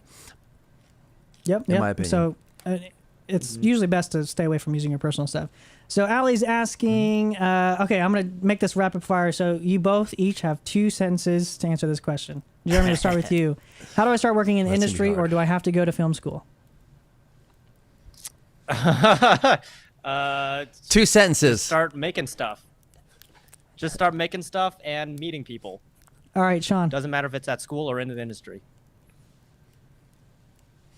Networking. I would say if you can get your ear to some PA jobs, that's a great way to start. And then network at those. And if you're on set, stay out of your phone. Instagram, all those things are cool. But when people look over at you and you're staring at your phone and they're like, oh, they can't even get your attention, that's a bad look. So don't do that if you're on set. Looking at you, Tyler. Because they might want to. You might want to go back. Like they'll want people to go back to film school at that point. But Those are long 2 sentences, but I like that. Do another question Sorry, from I know. Retsa. No, I'll get. I like it. We kind of talked about this a little bit earlier. If we were buying a light fixture, how do we figure out which one to buy based on what we want, need, or what's popular? So, for me, it's what's being rented, or what's easily rentable. I guess I would say. All right, 2 sentences from Jeremy. For me, it's how versatile it is. Whether it's a point source or a panel, it's how many situations you can use it in. For me, I would go with name brand, regardless what I'm using it for. Just because, again, going back to buying a cheap knockoff first, and then it sucks, and then I have to buy the name brand one anyways. Cool. Retso actually has another follow-up question to that. I think this one's for you, Sean. Does the TVMP on that Gemini have a side hole to mount the light 90 degrees, which could solve the yoke problem? I don't know what a TVMP is. I don't either. But and also the Gemini yoke, it's interesting, different from the Astras, for example. The Astras yokes, they have on both sides you can tighten it, where the Gemini just has one on one side. I'd have to Google the TVMP. But yeah, if I can find a solution for that, that'd be tight and right. You know what I mean? Because it's not tight and right now. It's loose and not. Loosey-goosey. Yeah, it's not tight and right, straight up. Opposite of tight and right. Dom's saying he loves these streams. Thanks for coming in. I appreciate you tuning in. Ratso has probably the most important question here. Favorite crafty snack? I'd have to say Welch's Fruit snacks. Welch's. And not that, Mott's third-party type stuff. Not that off-brand stuff. We want name brand No, stuff. We're trying to say Welch's. name brand. Well, interesting because like I'm on a mostly vegan diet, so sometimes that like limits things, and sometimes some of these fruit snacks have like like I don't know, some animal bones or some shit like that in there or whatever. Yeah. But gelatin. either way, there are some vegan some vegan gummy snacks that are bomb.com. Yeah, actually, I know every time I'm on set with you, because you guys are always getting vegan stuff, and some of that vegan crafty. Dude, that's vegan food TMI. is getting really good. Hey man, people think that like sometimes if you're a little bit more vegan that you just like sticks and berries and shit or whatever, but like most people, Here's your or cup maybe of even ice. snobbier than most people, I like shit that tastes good. If that shit don't taste good, I don't give a shit what it is, but if it don't taste good, I'm out. I ain't with it. So, that's what's up with that. Okay, so we got another question from Jeff. Question, I know Rob has an excellent production cart. When do you know that it's time to buy a cart and have clients run it from you? Are you able to make money with the cart? I would say if you're like a hustling AC and that's like part of your kit fee, probably. But honestly, I probably have rented out my cart a handful of times. Like it was honestly just a workflow thing for me. Like, and honestly, I don't really AC all that much, so I'm not really able to add it into my kit fee there. But what are you guys' thoughts? I AC a lot. I'd say more than camera hopping at this point, or at least lately. And the cart just comes with a kit fee. Like the cart isn't a rental by itself, honestly. Yeah, and honestly, when I first started my business, I jumped on the interwebs, Craigslist, and found some dudes selling a light kit and a Magliner Junior with a front basket. The light kit was like an open face RE 600, a couple little 150 pepper Fresnels, and I think a 350 or a 300 Fresnel RE as well. A couple light stands in this cart for $800, and honestly, out of that kit, I still use that cart to this day, and that cart was the most invaluable purchase. But again, doing corporate stuff or convention stuff or whatever like that, again, like you're saying, Rob, like workflow, man. Like sometimes you're not paying for it like dollars, but you're paying for it with your back and schlepping all that stuff around, and your sometimes time. that's more valuable, straight up, and your time, Yep. straight up, and then you start realizing how much your time's worth, and being nimble and be able to work off a cart is an amazing option. Yeah, and that's something that I definitely realized early on is that like your health is paramount too. So like rather than schlepping around all this gear all the time, like that, no. And I know, like Jeff, I know you do a lot of sound stuff. So I'm not sure if you're coming at it from a camera department perspective or a sound. But either way, it was more so a bullet that I had to bite on my own end in terms of just workflow. So. Yeah. Even if it's Straight not up. just a production cart, if it's just like the cart master or a rock and roller or something, any kind of cart to toss stuff on. Yeah, that's actually a really Absolutely. good point too, because we have all just like I have Every tier cameras. of cart. Yeah, like I have every tier of cameras. I have every tier of carts too. So like, actually, I think Jeremy just got one. Actually, Sean, did you get a cart master too? No, but I picked up a rock and roller like a couple weeks ago, like the R12, or not a couple weeks ago, a few months back or last year, whenever. And I was just on a gig last week, and I drove from Vegas to LA, and I had my Magliner, and they were bringing gear the client was bringing gear, and I brought the rock and roller because I know that sometimes their gears hauling solutions aren't really anything I'm down with. No offense to anybody. And so I brought my rock and roller, and they were moving. They left from LA to go to a shoot in Denver, and they straight up bought my rock and roller off me on the job because to take with them. And I was just like, yeah, man. He's like, hey, if you have no immediate use, I'll just buy it from you. You invoice me for it. And like, I was like, tight and right. TNR. Take it. Tight and right. I'll get a new one. So yes, carts are invaluable, go. especially when moving gear around. Yeah, and I think purpose also is a very another good factor to consider too. Like if you're just looking to haul shit around, like for like a rock and roller type situation, like the carts that we've been using lately. Actually, the cart that I've been using way more than my innovative cart lately has been the Cartmaster. So if you just look up Cartmaster, it's like $1,000, which is Cartmaster with a K, HD 500. That's what it is. And $1,000 is like it's not cheap, but it's not expensive. But it is one of the most sturdy and like amazing car. Even when I'm just traveling, folds up really tight, and just for hauling stuff around. That's the best $1,000 I've ever spent. Easy, and so and it's a lot more manageable than breaking down and building out an Innovative or something like that. So I think purpose also, Absolutely. And traveling on like flying, if you're in a position where you fly Travel at with all, it all like the the time. Cartmaster, yeah, you throw it out. Yeah, it's so like it's bulletproof. And maybe for people that the Cartmaster might be out of the range, $1,000 might be a little high. Then look for something like the Rock and Roller, which is also a nimble cart at a quarter of the price, at like maybe $250 for their top of the line one, and the same thing. Folds down really small. Check it and chuck it on the airplane. Like you don't, it's And you don't have to worry about beat it. up. Straight up. And like a lot of times, because I used to fly a lot, and I used to fly a lot with my Innovative. I have literally the biggest Innovative they used to make. They don't even make them anymore. But when I used to check that one, I used to get a little worried because I did get it back damaged at one point, and I was like, dang, like this thing, this thing is 90 pounds, just heaving this thing over. So it's like. But with something small like a Cartmaster or a Rock and Roller, like I literally you don't even worry about it. So something that's robust. And it fits in my SUV. Straight up. Exactly. Daniel is asking, is owning gear mandatory for landing jobs out of school? Definitely not. I don't think so. Like we mentioned earlier, I think probably if you're looking to get your foot in the door and starting to send quotes out to a lot of whoever's contacting you or trying to bid for jobs, just price out a rental, whether it be from Lens Rentals. Actually, I use Lens Rentals a lot for a lot of rentals, or borrow Lenses.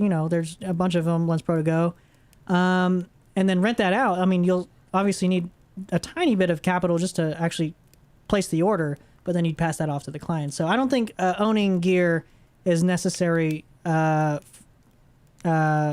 landing jobs out of school. And I think that's a common misconception. Like a lot of people think that you need to own all this gear just to get jobs, and I don't think it's that's having the case. access to the gear. It's having access, but I Access to the also gear is important.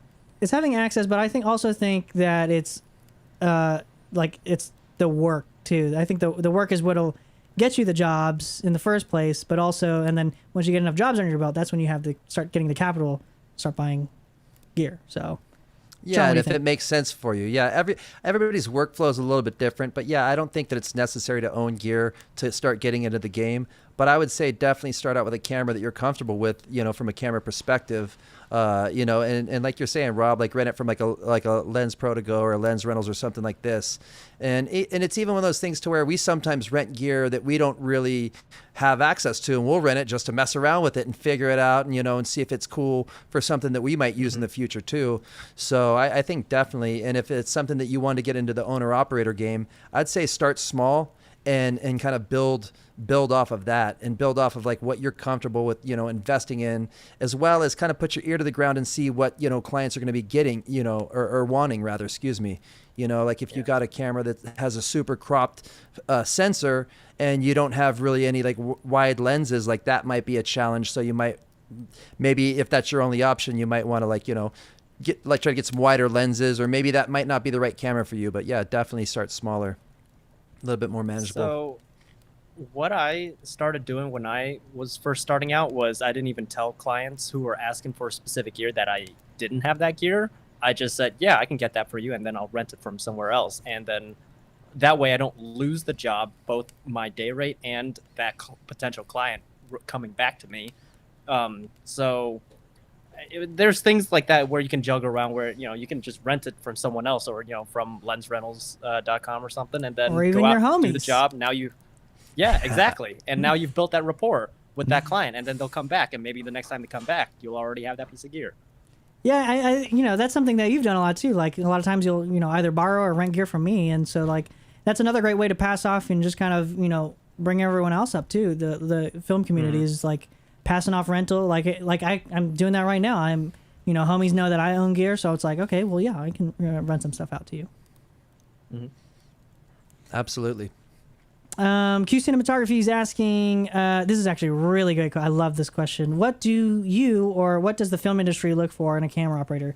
So for me, my big thing, what I'm looking for in a camera operator is how well they handle close-ups. I think that'll tell you a lot about their instinct, and that's what camera operating really is all about, is instinctual and learning body language.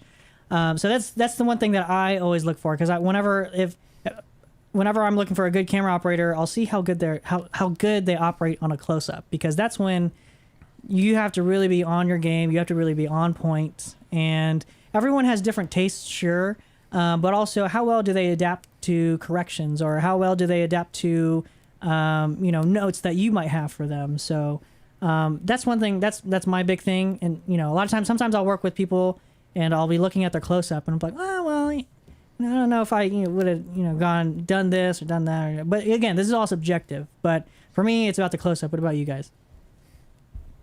I similarly also look at how the cam operates on a close-up, but not for the framing, because everyone has their own taste for framing, but how well or how quickly they can adapt to changes in that close-up, like how they react to talent moving in certain ways, or what they try and frame up in the background in that close-up, type of deal, like what their instincts are. Yeah, and then going back to what I said about camera operating is very, very instinctual, and it's very hard to teach unless you actually do it. And then for me, it's all about instincts and body language, like knowing how to, like, okay, talent is shifting their shoulders this way. What does that mean? Okay, how does that going to change my composition and framing? Or they're starting to lean. Are you just going to pan and tilt, or are you going to physically move over to keep whatever it is in the background in frame, or like find the light? Which angle is that light coming from? Yeah, like they're their hips are shifting ever so slightly, or their shoulders are shifting ever so slightly to the right. Where's that going to put them, and where does that mean I need to go? So again, it's just managing all of those. So Sean, what do you think? Yeah, no, that's absolutely a great point. Like, definitely like looking at close-ups, but I agree, it's very instinctual, and somebody that's maybe able to follow a little bit of direction and just kind of like be attentive as well, and just kind of being like eager in trying to really look at the frame and kind of see some of that stuff. Because I agree, it's very like camera operating sometimes can be very intimate with the subject, and like you're saying, kind of moving with them, especially like in a handheld scenario, like even sometimes if like the camera operator is like, it's a dramatic moment and you're like on the face, and like the camera operator is just like, I'm just going to push in a little bit because it just feels right. And that might not even be a direction or something like that, but then your focus puller's got to be in your brain too and be like, oh, he's, I got to pull that. But just little things like that, I think are very, very nice to have.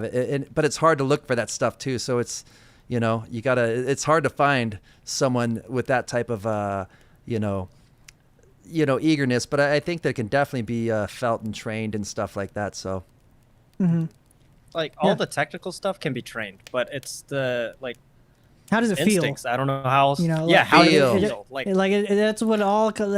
That's what it all comes back to is when you're looking at your frame, it's like, how does it feel? How does it make you feel? And is it appropriate for the story? So, straight up. So we got Tam in the stream. What's up, Tam? I miss you, buddy. He's a good buddy out in LA. What is your favorite best investment that you got great ROI from? What is something that you wish you would have invested sooner in your career? For me, definitely the FS7 here in Vegas for corporate dock work. Like, that camera's paid for itself many times over. Everyone, FS7, dude, even still, that's why I hopped on the FX9 train so early, is because eventually, for what I think it's going to eventually phase out the FS7. For me, it already kind of has, so that's why I bought a second one. And I've been doing great. So, and that's just, going back to again with the Canon, and when those cameras were just coming out and the C300 Mark II's price point, so there are a lot of factors there. But for me, I think it was the FS7. What is something that I wish I would have invested sooner in my career? That's a good one. I don't know. What do you guys think? Actually, what do you guys think on both those questions? FS7 for me, 100%. And I'm gonna have to go verbatim. The other question. For I wish I got my return on FS7 absolutely, and return on investment is definitely FS7 for me. My first one. I did pick up a second one a little bit later in the game. I got a little return on investment on that one as well, but not as much as the first one. C300 Mark 1 was also before the FS7 hit. People were asking for that one a lot as well, so I got my return on investment there as well. So that was awesome, but wish that I would have got sooner. I picked up a fancy zoom lens, a 17-120. I wish I would have got that sooner, which I wasn't able to because they're a little expensive. But yeah. I'd say my runner-up, by the way, is the A7S II, because that allowed me to practice my stills game too, which is a whole other thing. Dope. And that's value in itself too. If it brings value to you to where that return on investment might not always be financial. It might be spiritual. Mm-hmm. It might be educational. It might be all the above. And that's really what's up. You know what I mean? Because all dollars and cents aside, you gotta be right there with that soul and kind of just have that soul power and be whooping up them tricks. You know what I mean? And kind of harnessing your inner chi, if one might. And that's invaluable. TNR.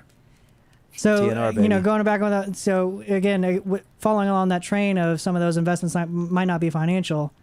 This is one of them, my color meter. Tam, I know you just got one too, but this guy, especially in the world of RGB, has been paramount in dialing in my work. I like being super accurate with stuff. So this guy, it's been amazing. Seconic, I'm waiting for that sponsor, so feel free to hit me up. All right, let's see. Andy's got a question here. Enjoying the stream. Thanks. Appreciate it. Thanks for stopping by. Business question. After paying all the expenses and the cost of doing business, gear time, so on, can you guys discuss earning a profit you're satisfied with? So I guess we're talking about profit. So actually, that kind of ties into what we'll be talking about next. As owner-operators, we're basically business owners. So we all have our own LLCs. So maybe we could talk a little bit more about that. What do you think the must-haves are for kind of starting a business? Do you think it's necessary to incorporate and sign up with an LLC? What do you guys think?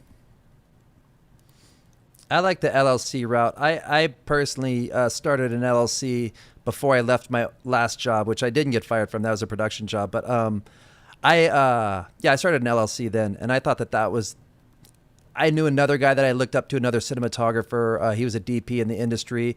He was always really nice to me because sometimes, honestly, older camera guys can kind of be dicks and get away from my camera, don't touch that, or I don't know if it's a fear that. Yeah, or a fear that you're trying to take their work or something like that when none of that's the case. So this particular gentleman was super cool to me and kind of like a mentor in a sense. And he had an LLC, so I thought that was the thing to do. So I set that up, but it also gives you a little bit of infrastructure to start with, such as a tax ID number instead of using your social security number. You also, it protects you to where if anything happens with your liability company, they come after that liability company as opposed to you as an individual and take your home and take your cars and take all that stuff, where they would just come after that company and then take all that stuff, whatever that may be or whatever that may not be. But yeah, so that would be that's my 2 cents, but it's not necessarily. You can absolutely just go as an owner operator, because I also found having an LLC or some sort of business infrastructure also helps. That's money that you have to spend a year. I think it cost me $1,000 to set mine up initially, and I think I pay $600 a year to maintain it.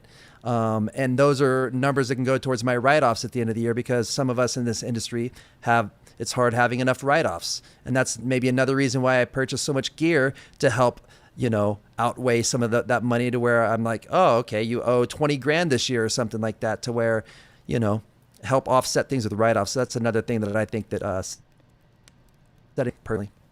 Yeah. And going back to earning a profit, a lot of that ties back into, a lot of that. Me personally, a lot of my income comes back to rentals. So again, it's buying. If you do go the route and buying gear, it's buying gear that is easily rentable. Then you'll be able to pay off. So with the second FX9, I bet that by the end of the year, my second FX9 will be totally paid off. And from there, that's all profit. And that camera has another 5-6 years left, and it's it just came out this year. So it's And then, with owning an LLC and stuff like that, like, you can go S Corp and, there's all kinds of variables. And, like me, myself, I'm on my own payroll. So Machado Visuals is paying Robert Machado, the individual, a month. I'm salaried. I can tell you right now that salary is very, very, very low, because as an individual, I'm not really honestly buying a lot of stuff. I don't need, what do I need? I need food. Yeah. Okay, that's it. Maybe a couple black shirts here and there. It doesn't hurt adding it back. But hey, even at that point, that might be a business expense. So not even exactly. maybe. Everything we do is a business expense. Exactly. So all the stuff that I'm buying is mostly from the business. So like I try to keep my salary super, super low. It's like, I don't even think it's like minimum wage when it comes down to the end of the day. But like, honestly, it's because I don't need a ton of money. So, that's where you can kind of start, you have a little bit of flexibility on how much, money you actually want to be earning. So, and then Sean, I know, are you set up in kind of a similar way? Are you on your own payroll? I am. I was. I'm not. I will be. So I agree. I think that's a great way to go because not only by paying yourself salary, you're also helping offset your taxes. And not to get all taxy, because I don't even know shit about taxes either. But I know that when you are on payroll, that you're paying both payroll and employer and employee taxes, which again helps offset your taxes at the end of the year. But I think that I'm currently not, because my payroll company was through Wells Fargo, who I banked with. They migrated to another payroll company, ADP or something like that. And for some reason, I chose not to migrate with them.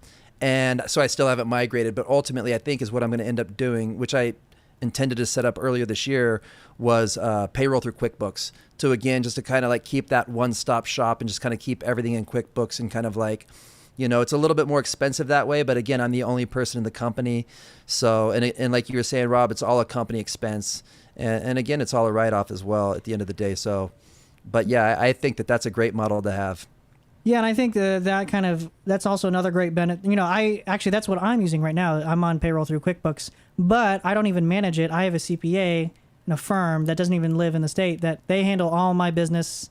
Like they basically handle all of my finances and taxes and stuff like that. So I don't even need to know about it. So I definitely recommend if you're able to get a CPA, and not even a CPA, but maybe that's one that's familiar with the film industry, or that can handle that knows that obviously can handle freelance work, but that way I always try to be on the up and up, all that stuff. Like I want to do things, even though it's probably at a little bit more cost to me. Like I'd rather, Sean, we talk about this a lot. It's like we'd rather be paying more and know that we're in good faith with the IRS rather than maybe skimping by and saving a few bucks. So.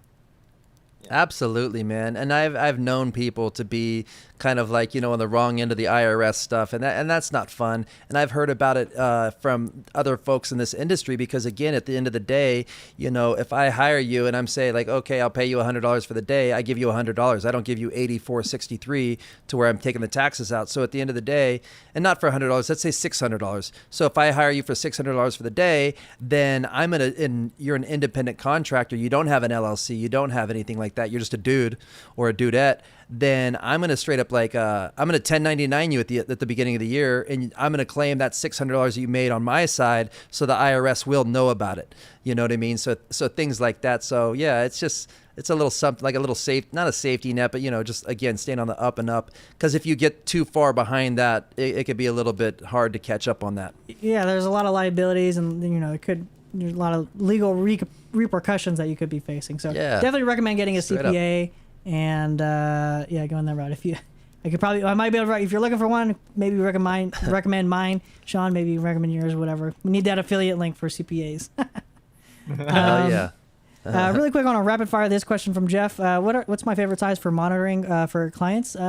Me, 17. Ooh. Easy. You guys, really quick?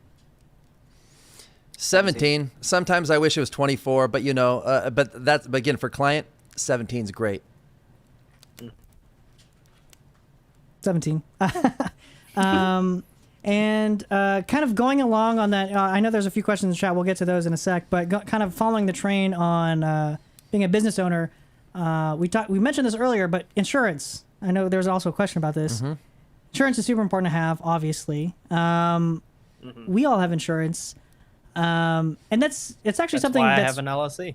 that's something that's actually, I even had insurance before I had an LLC. So even when you're first starting out, you can, you don't may necessarily need to go the LLC route. You could just do it as a sole proprietor. And that's actually what I did for a number of years until I finally, actually, I only just incorporated as an LLC within the last few years. So up until then, I was as a sole proprietor. So you could still get insurance as a sole proprietor, as a DBA doing business as. I personally have insurance through TCP insurance. Same. And yeah, I know They actually rock. there's a Personal handful of opinion. people. Yeah. And actually it's funny when I first got insurance, 5 or so years ago, I was getting a quote from them. I was getting quotes from a couple of different insurance agencies, and TCP I think actually came a little bit higher than some of the other quotes I got, but I went with them because their responsiveness is immediate, like nearly immediate. Like you send them an email, they get right back to you. I will gladly pay that premium. Sean, what have your experiences been with TCP?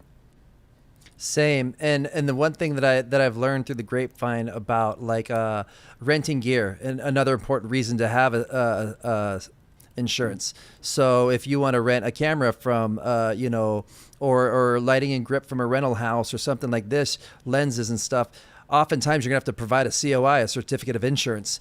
So from what I understand, there are other insurance companies. TCP is the only company that I've been with, so I can't really speak too much for other companies. But so if I want to rent a lens from somebody that doesn't know me, it's a $60,000 lens or something, I have to provide insurance. So you have to provide a quick COI, a certificate of insurance, and some companies might take a couple days to get that or whatever. The thing that's dope about TCMP is you can straight up make your own, right there at 3 a.m. when you're prepping, all hours of the night, getting ready for your gig and trying to wrangle all your gear. You straight up, boom, go on the interwebs, print up your own insurance, or actually make a cert for the client or whoever the person is, send it right to your email or send it right to theirs. I like to send it to mine first just to make sure everything's cool and then forward it on from there. But from what I understand, other people and other companies might even charge you per COI, be like, oh, well, I only use COIs maybe 5 times this year. Well, some companies might charge you per COI to where TCMP is unlimited to where you don't get charged per COI. And that's another thing that I love about them. In addition to that, I also did this thing in LA, rented a little a Sprinter van grip package, and where I literally picked it up, drove it myself, and brought it back.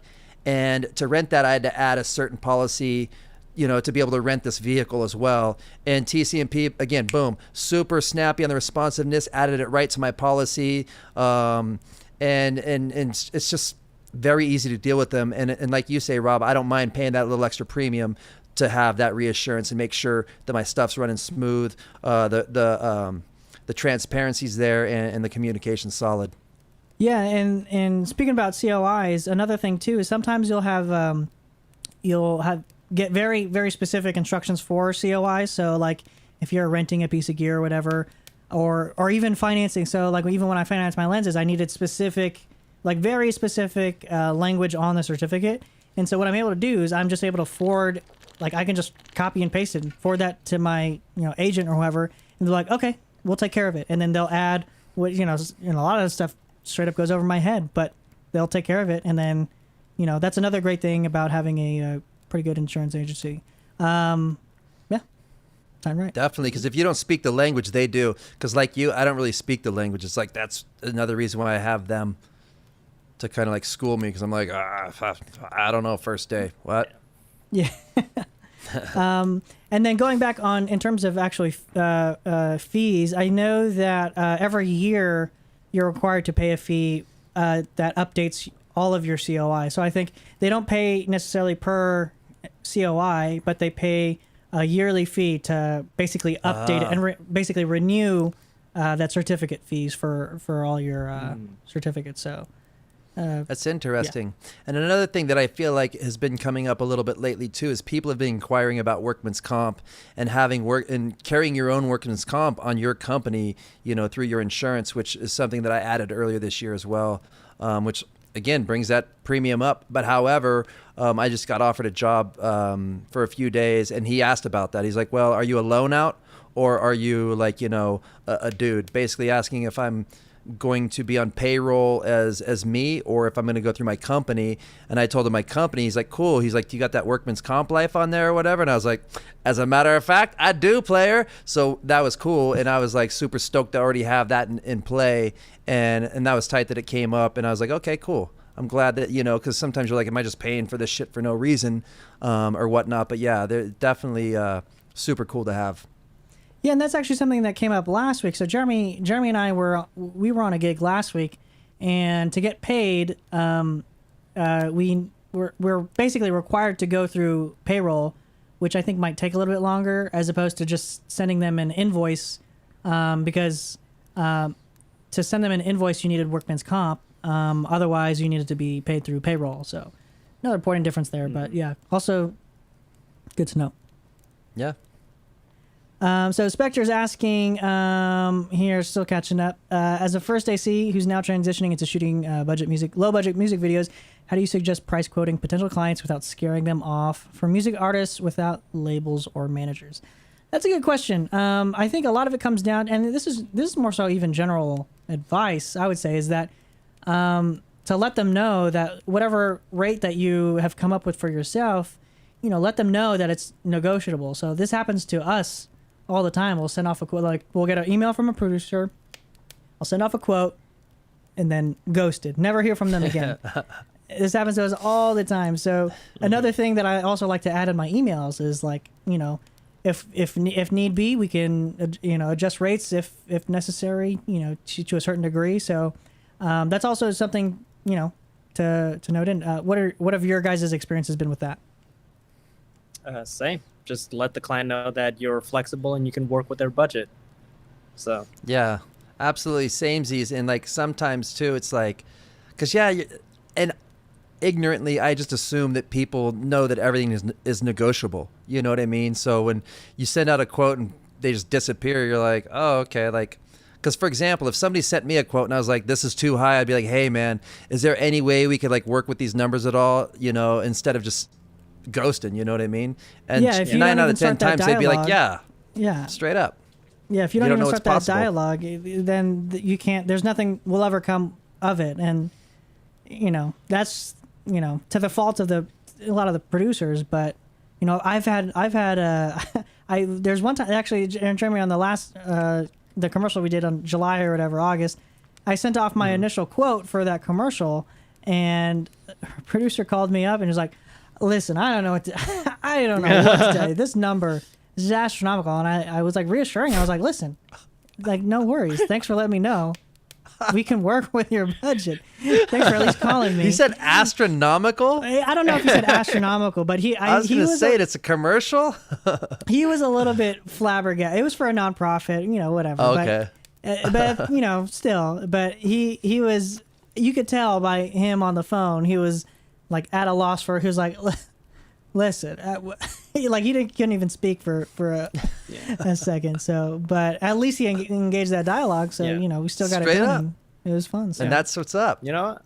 Sometimes it's, and this is a lesson that I had to learn the longer I work freelance, is that sometimes you don't want to work with those clients who just ghost you anyway, So straight up. It's, you're offering your rate up front, and if they can't meet your rate, or they don't want to work with you, then, that's not the kind of client you want to work with anyway.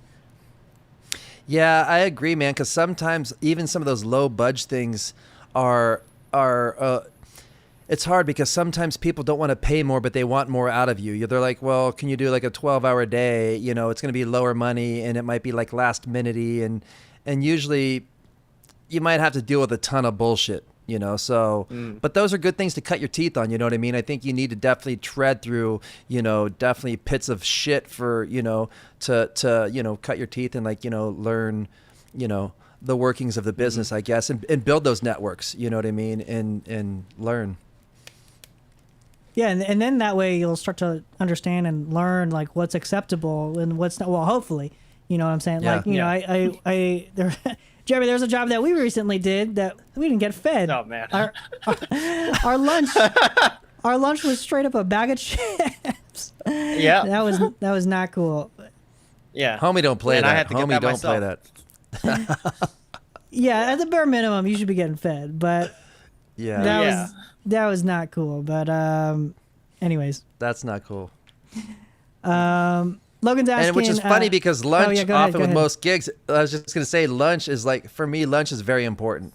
Like I'm one of those dudes that like, I start like some people are like, oh, I can fast for like days and I'm good, but I need like 9 hours of sleep a night. I'm like, I don't need much sleep, but I need food.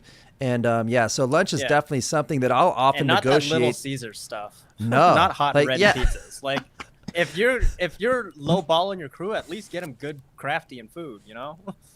You got to feed because the thing is, you got to think about it. You're in the millionth hour, you're hanging by a thread and there's no food. It's like, no offense, like my work output's not going to be that good. Like I'm not going to be getting you the stuff of my best. Yeah. Like I could probably do better than what I'm doing for you. Yeah. I'm about to fall over, man. The window. Yeah. Yeah. I'm about to shut off like my computer did like 10 minutes ago. You know what I mean? It's not a good look. But sometimes that's why you negotiate that shit up front too. You're like, hey man, okay, cool. So what's the deal with lunch? They're like, okay, lunch, because usually it should be at like a 6 hours or so, or you can even in some cases charge a meal penalty for not having a lunch. But lunch is very important, you know, because you gotta stay strong. You gotta stay out there. It's a grind, so you gotta definitely fuel your body. Don't call grace without asking. Absolutely. There's been a gig. There's even one gig where I was working with a dude I wouldn't say I'm close with, but but straight up forgot about lunch, and I didn't say anything until the end of the day. They were it turned to me like, I just realized we didn't eat lunch, and I'm like, yeah. So glad you just realized that, motherfucker. I mean, while my stomach's off going. Yeah, exactly. Like, good thing I'm not sitting in the chair with a lava on me, because I'd be like.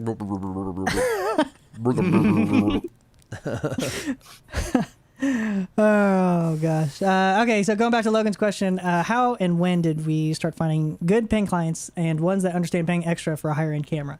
I think a lot of this ties back to using what you need and for specific projects. So also that depends on what market you're in. So if you're doing a lot of smaller budget kind of direct to client work, you more often than not, a lot of newer people, they'll use smaller cameras, which is fine. But I think it would just there is something to be said about the higher tiered, higher caliber cameras. Sean, what do you think? I think I agree. It's like if you're able to get your ear to that market, and if you're able to get into that market like sooner, then that's cool. If you have the gear and you're able to promote that gear and promote yourself, and you do dope shit, then people are gonna want to hire you. Because I kind of mixing that with the other question about the gentleman asked about the music video and how to like charge and kind of keep moving that up. Because it's one of those things to where sometimes you might have to start off a little bit smaller and just kind of do some stuff on some lower budget stuff to show people what you can do and kind of build a little bit of a portfolio or a reel to where you'll be able to use that as a tool to get people to pay a little bit more money. Be like, oh, we did this for free. Or maybe you don't even tell them that. Maybe you're like, yeah, this is $5,000. This is what they got, and you're like, oh, that's dope. We want the same thing or whatnot. And that's kind of how you can build into that. And I feel like in terms of getting into markets like a higher end camera, it's like a little bit more of that as well. And I feel like, even for myself, it'd be more of like a slow climb starting off, coming from a 5D and like, going up to like a Red and all these different cameras. I feel like, if you've got your ear into that market, that's dope. And if you're able to get in that door, that's tight. But you might have to build up to it and just start kind of like, getting those tools and building a little bit of a reel and a resume to where clients want to hire you for that and pay you for that. Yeah, I think that's a good point. Just being able to, because all this stuff comes with experience, basically. So being able to build up to that, being able to build up to a point where you're able to bill for, a few $1,000s for one job. What I have noticed is that, like, as I've kind of grown throughout my career, when I'm first starting off 7 or however many years ago, a lot of those invoices were like $300, $400. Wow, I'm getting paid $500, $800. Wow, $1,000. Like, I get paid too? Tight. Yeah. And for every year, you kind of start to see that growth. So again, all that comes with experience. And also, Sean, what you mentioned earlier about having that reference point. So being able to show another like example video, be like, okay, well, for example, this costs X amount of dollars, and then when they ask why, then you can pull out a quote and bring out an estimate and show out each line item. Okay, well, camera package is this, grip and G&E, grip and electric, that's what this costs. Yeah. That's what Editing, I like to do. I spend 20 hours on editing. This is my day rate, and that's not even including labor. So this is my day rate. Usually I'll lead off with that. So that's just kind of generally basic practices on how to charge. So you can use that to when you're building your estimates too. So yeah, I like Absolutely. showing reels and example clips of like whatever it is the client's looking for, and kind of explaining, like, sometimes you might need to shoot your own reel or shoot your own spec or whatever using the gear that you want to start using. And so when you show clients these things and they ask, well, why does it cost that much? Then you can list out, why it does. And even if you've done a gig before, a job before, where you have that video to show to other people and you can show it to other people, don't lead with, what they paid you. Lead with what it actually would cost to do something like that, Absolutely. So Q Cinematography is asking, within our experience, what do you notice clients look for, and what do you appreciate, and what do clients look for and appreciate while on set filming the project? For me, when I'm the client, so like, i.e. when I'm hiring out people, it's like not being on your phone. That's probably being attentive. But I think attitude is probably one of the top priorities for me. Just like, not coming to work like all just super grumpy. You know what I'm saying? It's like, yeah, there might be some extraneous circumstances where, life happens, but if I feel like usually that's what people get called back for a lot. Like, that's why I love working with you guys. Sean, you're a great personality. I have Jeremy, you guys have both great personalities. So it's like, and just being, if they can tell that passion that you have for doing what we do, it's like, that kind of trumps all. Absolutely. And I feel like if you're able to be on set, and if like you were saying, like, things happen or whatever, but if you can leave that at the door, that's really the best. Like, you don't want the client overhearing, a couple people in the corner talking about, some BS or whatever. It's just one of those things. And if you can create a good vibe on set and everybody's feeling good and having fun, that's going to also result in, you're going to see that. You're literally going to see it in the end product of the thing that you guys are collaborating to make, the image, and all of the things. It's not just like, oh, that's like about it. Absolutely. And excitement breeds excitement. And it's just one of those things to where, and that's kind of something that, like you were saying, Rob, when you hire people, it's like you kind of look for that. You want, like, people that have good personalities, and you're like, this dude's going to be grumpy pants. He's always like, he's got a bad attitude and this and that. It's like, that's not really as desirable. People that are eager and that want to be there is the kind of people that you want to have on set. And I think that that's the type of stuff that the clients will ultimately see and be like, wow, this guy that I hired to wrangle this whole production and bring this whole team together hires great people, and this thing's just really seamless and it's working like, like a well-oiled machine, and they see that and will want to hire you some more. Mm-hmm. And going back to the attitude thing too, like a lot of times when I'm on set, and Jeremy and Sean, I don't know if you noticed this, but like, if I'm getting excited about something, like I'll say it. I won't even say it. Yeah. I'll yell it if it's appropriate. Yeah. So like, there was a couple times on the Coca-Cola Regal Films whatever project where, like, we set up a shot and we're like, wow, that looks tight, and I'll yell out to everyone. I'm like, that's looking spicy, just throwing out good vibes that's out tight, there right. in the world. So Straight up, man. And whoever responds with that same energy, okay, you're hired, kind of deal.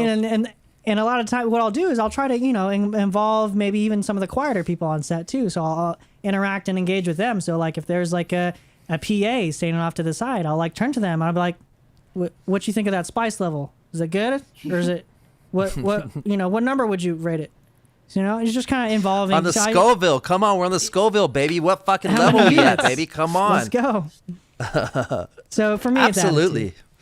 It's and I agree, man. And I also too, from like, maybe like a one of a more lead position on a set, if you're lucky enough to be on a set with like a crew, and say if you're like a DP and stuff like that, I think that's interesting what you were saying, Rob. Like you would go up to the PA and be like, hey, what do you think about that spice level? Shit's hot as fuck, right? That shit's spice. Like, I think that's cool because I feel that sometimes like heads of departments are kind of like, I don't want to say like Dickie Blackfoot, but kind of coming in like some fucking like, are snobby towards like certain like PAs or like, you just start want to at job below done. the line or something. Yeah, when you start like kind of like when people are rocking that type of stuff, those are the people that like if it's up to me, I don't want to have them on set ever again because they're straight up what you call a vibe killer. And if you're trying to create a vibe and someone's trying to kill that vibe, well, clearly, that's butting heads. So that's not a good thing to have on set. Yeah, man. Bitch, don't kill my vibe. Straight up. So JSH Films is living in Wisconsin and working for a small marketing consulting agency.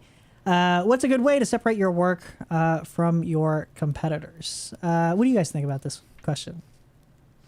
I can't really speak to that so much because I don't even advertise. So I'm just a word of mouth kind of dude right now in a network that luckily, we pass each other's names around and stuff like that. But so I can't really speak to, that. But again, I would say it starts with an attitude. And a positive one, you know what I mean? And because chances are your competitors, not saying that they have bad attitudes because I'm sure they don't, but you never know. But I think a good attitude is a great place to start. Yeah, it does. Yeah. And word of mouth is also something to be said too, because that means people are talking about you and be like, dude, this person can help you out and get it done and like not be like a turd to have on set. And like, if people are saying your name, then they're probably saying, and you're getting hired. That's definitely a good thing. I agree. Mm-hmm. I would, a lot of people love, especially a lot of YouTube filmmaker, a lot of YouTube DPs, as I like to call them. A lot of them like, I think YouTube is a very fad heavy kind of area. So, I always try to think of myself of going against the grain. So I'm always obviously trying to do things different. So I don't know. This is Sean, like you said, this is a hard question for me to answer as well. But I don't know that I specifically go out of my way to try to separate my work from competitors. It's more so just doing good work that I'm proud of. But that's just me. I agree with that. I mean, Absolutely. That's literally our entire business model, Straight up. And I think that's the thing to where like, and if you do good work and you have a good attitude, and again, that will spread around to where people will want to hire you and work with you. Because there are a few other folks here in town that I've heard less than positive things about, you know what I mean? Like some other production companies or whatever, where you've heard like, people mention their name, everybody in the room cringes and shit. And that's not a good look. So definitely, just be cool and put yourself out there and just do good work and take pride in your work, you know what I mean? And let it show and just be a good person. And I'm ignorant enough and naive enough to think that works to get to separate you from the competitors and get you more work. So who knows where the hell I live? I live in my house, hiding under the light and then turning it off sometimes. So hopefully that answers your question. Dean's asking, I've been dipping my foot into the tear deck pool. What's the best bang for buck tear deck device for that monitor? What monitor are you talking about? It's a deep pool these days. It is a deep pool. And for going off of that matter, tear deck also isn't the only option too. Sure, going back to always going brand name. But that being said, there are a couple other options, out on the market now. Like, there's Hollyland, there's Vaxis, who actually just recently hit me up, so I might be doing some work with them. But the easiest way to get into it would be the Bolt 500. If you're looking that's the first system I got. I did a review on it a number of years ago. If you're just looking for simple image transmission. But yeah, if we were preaching a lot about brand recognition, but again, I might also look into if you're not looking to specifically, because honestly, I don't really get a ton of rentals off my Teradeks. If to be honest, it's more so like sometimes I will rent it out, but some other times I'll bring it out because if I didn't have it, it would just make my life so much harder. So that's another thing to also consider too, not only with Teradek but also just gear in general. But it might also be worth it to look into other systems as well. What do you guys think, just in terms of wireless? I would have to. I agree. Like Teradeks are very helpful. I got into the 300s before the 500s were out. I have two systems, two 300s, two 1000s. They're great tools. And I think it's a great thing to get into if you're just like kind of looking to dip your toe in that water. But like I even found because I had a 300 set of 300s and I wanted to have two sets of 300s to run two monitors off of one camera. So I went on eBay. This is like even in the last year or so, and I found an old 300 set on there that I was able to pick up for like $1,200, which again is not cheap, but in the Teradek world, it is a little cheap because when you start getting into the thousands and beyond, when you're like $12,000 package or even a $6,000 package is a lot of money. But again, it's an invaluable resource. I've been able to rent my Teradeks out a little bit. I've probably made my money back on my 300s. I probably haven't quite made. But like you were saying, Rob, it's a workflow thing to sometimes you're like, you know what, I'm going to bring this because it's not even worth it to not be getting it for free. Yeah. Straight up. It's going to make my job easier. It's going to make me more nimble, and it's going to be just a better workflow. So again, going back to that saving your time and how much is your time worth to you? Mm-hmm. Q-Cinematograph's got another question. This is a good question. How long did it take doing video work to become a every week thing, and when did you guys start noticing video work started to increase to where you can see this now being a full-time job? This is a really difficult question to navigate, only because for me personally, I've been doing this since I was interested in video back in high school. So ever since then, I'm very lucky in the fact that I've kind of navigated my adult life thus far with that in mind. So again, like I got my first client back in high school, so I've been able to slowly just build. I've had one actual like retail job since then, but that lasted 6 months, and then I was like, this is dumb. I need to just be doing video. So, like, what do you guys think? Like, how do you guys navigate getting work kind of consistently, and what are you guys' thoughts on letting that grow, that capacity grow? One of the most common issues that everyone always asks us, me and my group of friends and our channel and stuff, is like, when do I quit my day job and jump into this full time? When am I going to be ready? And this is the answer we always tell them: you're never going to be ready. You either do or die. So if you are fortunate enough to have a little nest egg to hold yourself over while you get your feet planted, then that's perfect. But knowing life, it's always less than ideal. And for me personally, I was working a day job. I think I was valet at Planet Hollywood, and I was doing that for a year. And before that, I was a sales associate at Best Buy, where I met Danny. And so in all my life, I've only worked maybe 2 years worth of actual retail, like actual day job, and got fired from Planet Hollywood. I was like, well, this is it, because I don't ever want to work on anyone's Well, hey, let me ask you this. Again. What did you get fired for? Oh, my God. Misplacing a car. By the way, coming from a former valet, do not ever valet your car. Ever. It's like handing off your, red Gemini without a COI. Misplacing it. Here, go ahead. I saw Ferris Bueller's Day Off. I know what they do. Yeah, never valet your car, guys. But yeah, either do or die. Because you're never going to be mentally ready. You either, you just got to do it and take the jump, take the plunge, or and I hate to sound negative and stuff like that, but so many people I know, and I feel like all of us know, like, there's always those people who are, yeah, maybe I'll try to do that, or yeah, I kind of want to get into writing, or I want to do this more, and stuff like that, and they never do. 5 years rolls by, you're comfortable at your job, and you're like, okay, yeah, I can pay my rent. I'm okay here at this job. you're never going to get to where you want to go if you don't just take the plunge and just do it, you know? And it's going to be rough those first couple of months, those first few months, first couple of years. It's going to be fucking rough. So you have to be uncomfortable to get comfortable. Straight up, man. No risk, no reward, man. No risk, no reward. I'm like, hey, man, I've only had 39 jobs, man, before cinematography, man.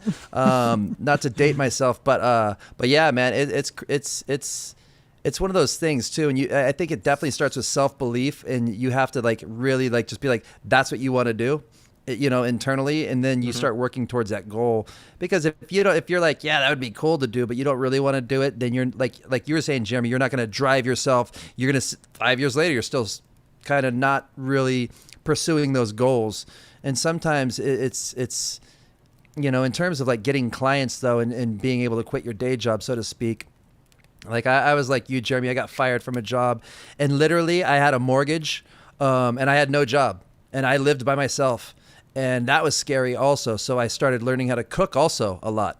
And I would make casseroles of sorts, because I've got to live off this casserole for a week because I got to pay a mortgage and I got to pay a car payment, and I don't even have a job. And I literally would wake up every morning at 6:30 in the morning, and I would scour Craigslist, because that was the thing to do then. I would scour Craigslist under like art, web, and grip, crew, like these weird little tabs, and I would find the weirdest, most random jobs. Like it'd be like, I would work freelance for like 3 days at a medical conference, setting up these like antennas where you like walk by with your badge and it like checks you in the room, you know. And I had a lady hire me for that, which was a terrible job, but I was like, I needed money. I was straight up hustling on the streets.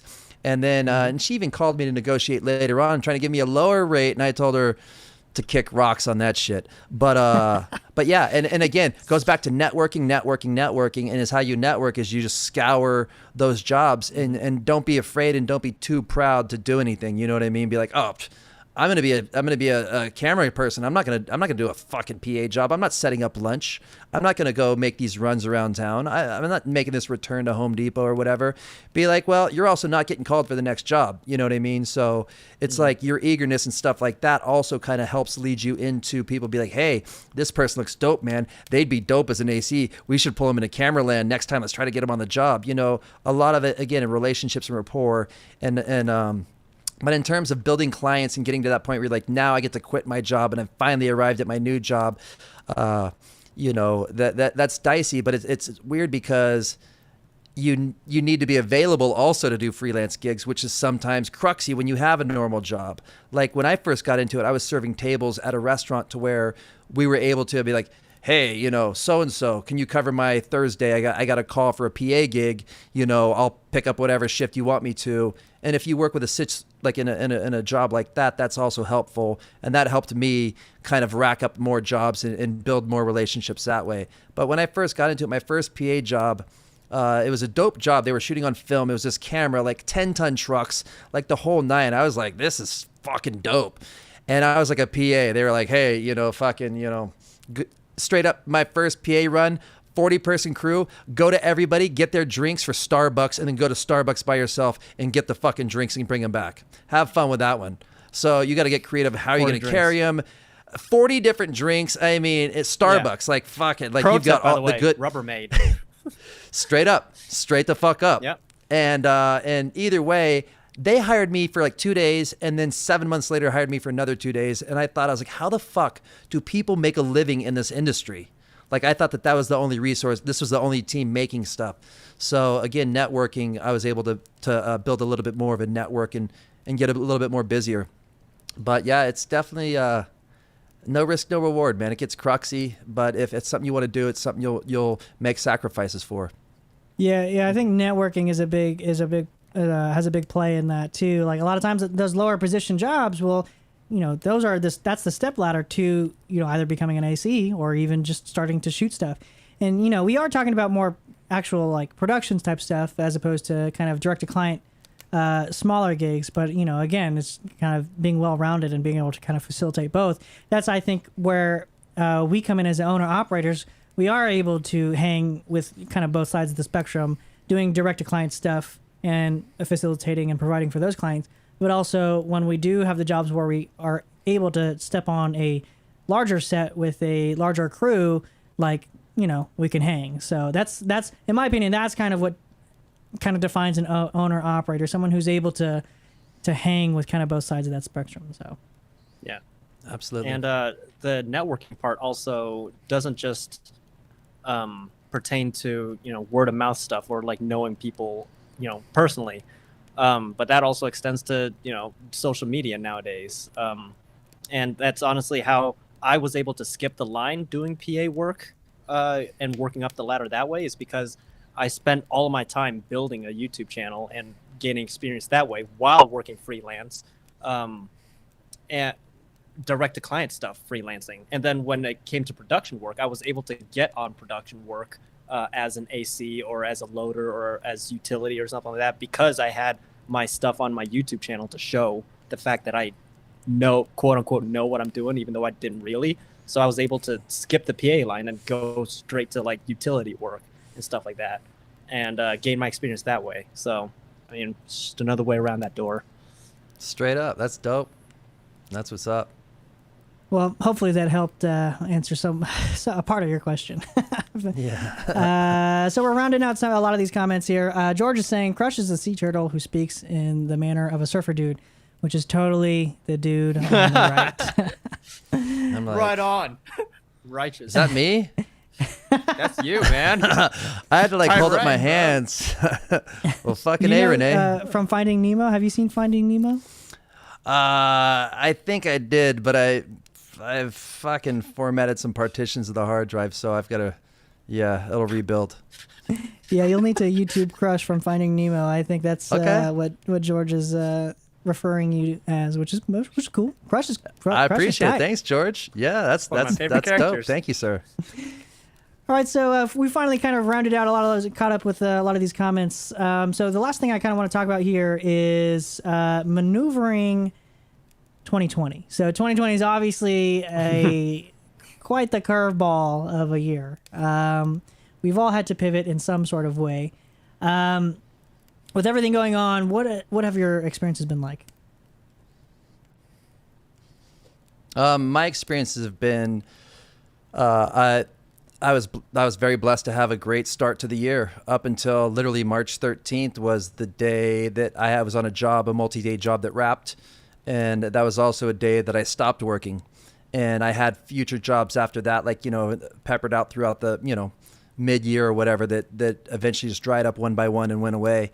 And honestly, I was just in a situation to where I was able to kind of just chill out and, kind of like, retreat from I just didn't know what was going on. So I didn't really feel comfortable out there maneuvering and doing things like that. So I didn't really do too much mid-year personally. But I was also in a situation where I was able to do that, to where I wasn't worrying about losing my home, thankfully, and things of that nature. So, and then only as of late in the last like couple months, and granted, we've peppered in a couple little things, like something in May, something in April, a couple little things here and there, but very safe and stuff like that. But yeah, and that was just and now I'm kind of maneuvering and learning how to operate and maneuver in this current landscape and climate to see, because my perspective on that is like, I've got to learn how to work within that and deal with it and kind of like, keep myself safe and be nimble, but not just kind of hide from it and run from it. Cause it's a weird thing out there, because it's definitely been a curveball. That's for sure. Yeah, I mean, it's here to stay, and it's here to stay for the foreseeable future, what it seems like. So, stuff for me started picking around up in probably July. Like, July for me was slammed, and then it's kind of, just like with what's going on, it's been kind of coming in waves.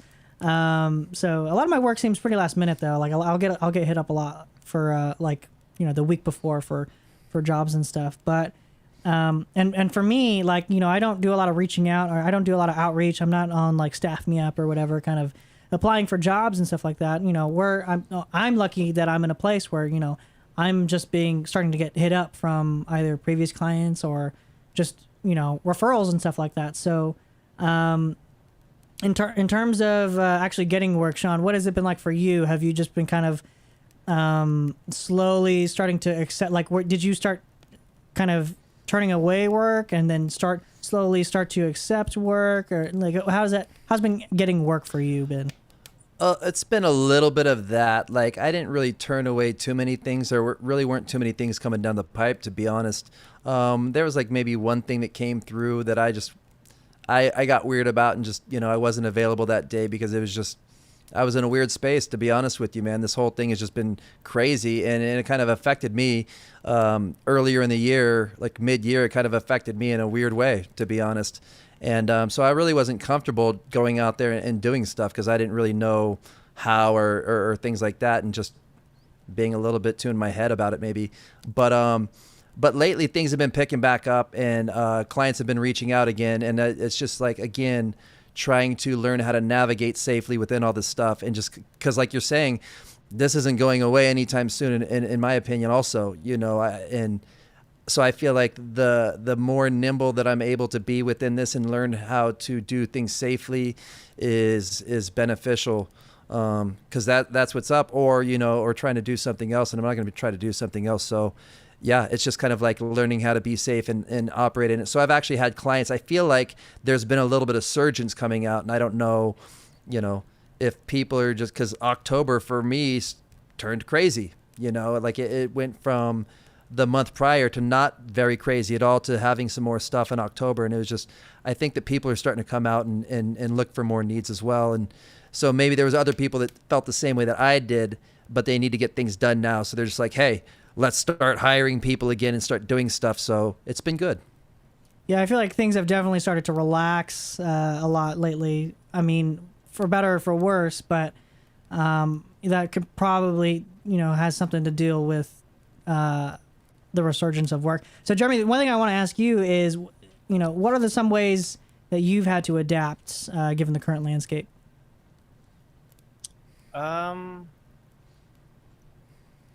Oh man. Well, work started picking back up for me in August, I'd say, and then September was just completely slammed. And so the thing is, like I said before, freelancing is one part of, one side of a coin for my work, where the YouTube channel is the other side of the coin. And we had just wrapped a big project for the YouTube channel, like the day it shut down. Or like the day before or something. You were on that, Rob. So right. That project honestly kept me busy throughout entire quarantine, I guess. And I didn't really had a time to rest, or like to kind of reflect. So you were working. You were just working through quarantine. Dude, I was working all the way through. And honestly, I don't recommend that, you guys. Like, come on, take a break. Granted, like this project that we had a deadline, and so we had to hit these times. But if you're working on your own stuff, like, take a break, guys. Don't burn out, because that's honestly like probably one of the most important things, other than actually doing the work, is taking a break from it. So absolutely, thankfully, like I was fortunate enough to have that project hold me over through all those months, and then. By the time September rolled around, I was also fortunate enough to get a major job role in from one of our regular clients, and that kind of replenished the reserves of what was depleted during those summer months. So even to this day, like right now, I'm still just 24/7, keep going, honestly. And so, I think Sean, that's so important too, to take breaks, man. That is so, like, to keep the juices fresh and to keep them like, to keep them juicy. You know what I mean? Yep. Because if you ride it too much, it doesn't get juicy. It dries out, and now it's brittle, and it's not as much fun. So that's great. I also forgot to mention that the work that we wrapped up before quarantine, like that's a benefit of, working on social media and online company and new media in general, is that it's all work from home to begin with. Because even before all this happened, we were still working from home. So it wasn't that much of an adjustment for me personally. It's the freelancing side that kind of dried up. And now that it's picking back up freelancing wise, it's just, you're basically working the same way you did before, just being more diligent about what you're doing and being tidy. I guess would be a way to put it, because I feel like everything that we were doing before all this happened, we're still doing now, just at a slightly slower pace and with more consideration. Yeah, it's almost so like just taking our the time saying and that. stuff. Yeah, it's like the saying when people used to say safety first. You know, it's Mm-hmm. literal now. It's like literal, like it's almost like, yeah, safety's first and the job is second, unfortunately, which is weird also. Yeah, it's weird, but it's not Yeah. weird. It's very like, it should be that, but like, yeah, Yeah. should be wow. Yeah, and I think everyone has been pivoting in some form or fashion, especially towards remote production. Like I've done so many jobs where I've needed to do an interview. Like Jeremy, we did the one last week, and which is hopefully that video is coming out. I think it's coming out in November. It's also which I'll be able funny to note, like all the stuff that I was doing, like with online workshops and remote type stuff, was for the YouTube channel. I just brought that over to what we do now, for client work. Yeah, and That's dope. Again, actually, Jeremy, you were the AC on that job we did last week, and you didn't even touch a lens. You were managing. You were basically switching a feed.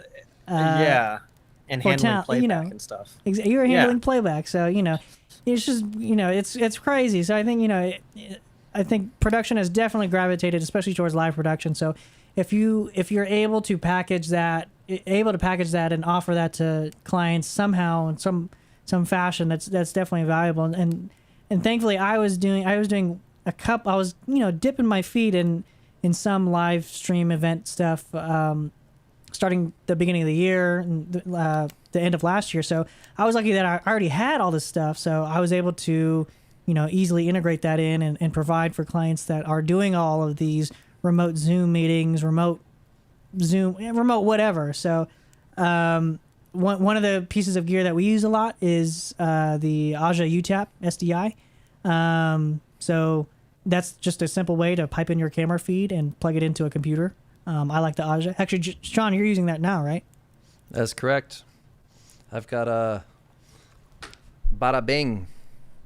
If I put it over my eyes, maybe it'll autofocus on there. You know what I mean? Boom. Yeah, there you There go. you go. You love to see it. Yeah. I use Blackmagic, but either one is cool. Yeah, Yeah. Blackmagic, Aja, whatever. So I think one of those little cards. I did a video a few months back on one of the first remote production interviews that I did. So if you're interested in learning what that workflow is like, peep game. And then also, a lot of times you're required to do a multicam remote interview or multicam whatever. So picking up a decimator multi-view and piping that in through the so just being able to, that's just, all these things are just ways you're able to add value as an owner operator. And, I think from a previous question, someone was asking, like, what do clients like to see from people on set? And I think that's also another answer to that question is, how much value Make you their job add. easy. Exactly. So sometimes, a lot of times I'll show up on set and they were, okay, yeah, we're going to do a 3-cam, like the previous lighting breakdown I did. It was like, okay, we're going to do a 3-cam interview and yeah, that's it. And I was like, okay, well, I brought my monitor, I brought my multi-view, I brought all of the cables, so I was able to pipe it in. And I don't think that's even something they were expecting for me to bring, but I brought it, and I know they recognized the value for that because they were able to see all 3 cameras concurrently. So I think bringing value to the table is something that shouldn't be overlooked. Likewise That's with true. music videos. On a similar note, like bringing value to the set where, an artist asks you to shoot a music video, you show up to set. Most people would just show up with the camera, a couple lenses, and okay, let's try shooting this over here, rather than thinking about, okay, well, it's a music video, you need playback, so who's going to man playback of the track? Where's your PA system and all that stuff? Or do you have a Bluetooth speaker just in case you need to be nimble and stuff like that? Like, it's all the little things that come with experience of doing these gigs to let you know that, okay, to make the quality of life improvement way higher and to just make your client's job easier at the end of the day, it's paramount. Like, for example, like the jobs that Rob, like we do, where we're handing out footage. Like, do you bake in color? Do you have your file set up so that your audio is only in one channel so they don't accidentally use the safety track or something like that? in stereo output, stuff like that, like file formats, how easy it is to hand off drives, stuff like that. That's awesome. That's awesome. And 2 cents on the thing about bringing like, you know, more gear for the clients and really providing that extra punch, and just like they didn't even expect all this stuff, but you brought it anyways, and it's dope and it's providing value and stuff like that. Sometimes the fine line with that is to where they can grow to expect that also at that same price point, to where it might be like kind of like, you know, I'm gonna push this shit on you first, and then if you like it and if it tastes good and it feels good, you know, you'll buy that shit next time. You know what I mean? So there's always like that type of stuff to navigate as well, if that's something that you have interest in. But it might just go back to like, you know what, these pieces make my job easier. This makes my workflow easier, regardless if they pay for it or not. It's paying me. You know what I mean? I'm paying for it. So usually that's the way I navigate that is if I'm bringing something that the result of me bringing it shows up on screen, then I'll make note of that with the client and make sure that they know that I'm you know, bringing this to show them what it could be. And then next time, if you hire me again, I'm going to charge for it, kind of deal. Straight up. Yeah, like that's a good point. Like not that, like a lot of clients, they might not know that there's already a solution to the problem that's occurring. So by solving that, be like, you know, listen, here's the value, and then, you know, by then they'll be like, oh, okay, yeah, we love what you did last time. Do that again, and be like, okay, add it to the invoice. Straight up. And then even in those cases too, it's not even bad practice to maybe even line item that stuff anyways. They didn't ask for it. They didn't want it. Yes. You brought it. And You then used it. do the discount. Discount that shit straight up, and they can see that if they look closely at their invoice, they can see that there's extra stuff on there, and they'd be like, wow, what's this discounted number at the bottom? Oh, I see, it's this thing. That thing was cool. Yeah. Oh, but this, how much it costs? But it just gives them a heads up to where you are doing them a solid, and you are kind of giving them more than what they're paying for. And it's also another way to continue building rapport with that client. They're like, I like this because this person's giving me more, and we can continue to build business forward and work together in the future on stuff. So that's dope. Yeah.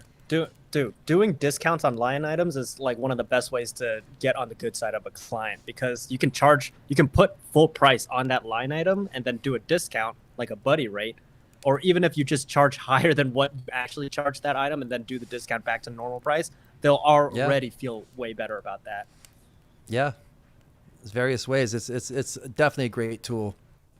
Yeah, and that's, I mean, ultimately that's another part of, you know, being an owner operator and owning a business, is being able to facilitate those kinds of relationships and being not only maintaining your gear but maintaining relationships. So again, it's all for full circle. So it's all kind of related. But yeah, I mean, that's about all I had. I thought this was a very productive stream and had a lot of value. We brought a lot of value to the table. Yeah.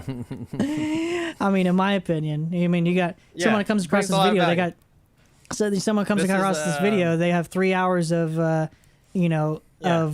decade's worth of mistakes and experience to learn from. Yeah. So, and then you're going to start selling a workshop, right? Hey, if you want more, buy the workshop. Yeah, right. Exactly. Well, speaking of workshops, I might have one, may or may not have one in the works for next year. So we'll see where that ends up. So value, tight and right, baby. Bring in value. But thanks, guys, for coming on the stream. I thought this was super fun. And, you know, I just have a good time chatting with y'all. So I had a great time.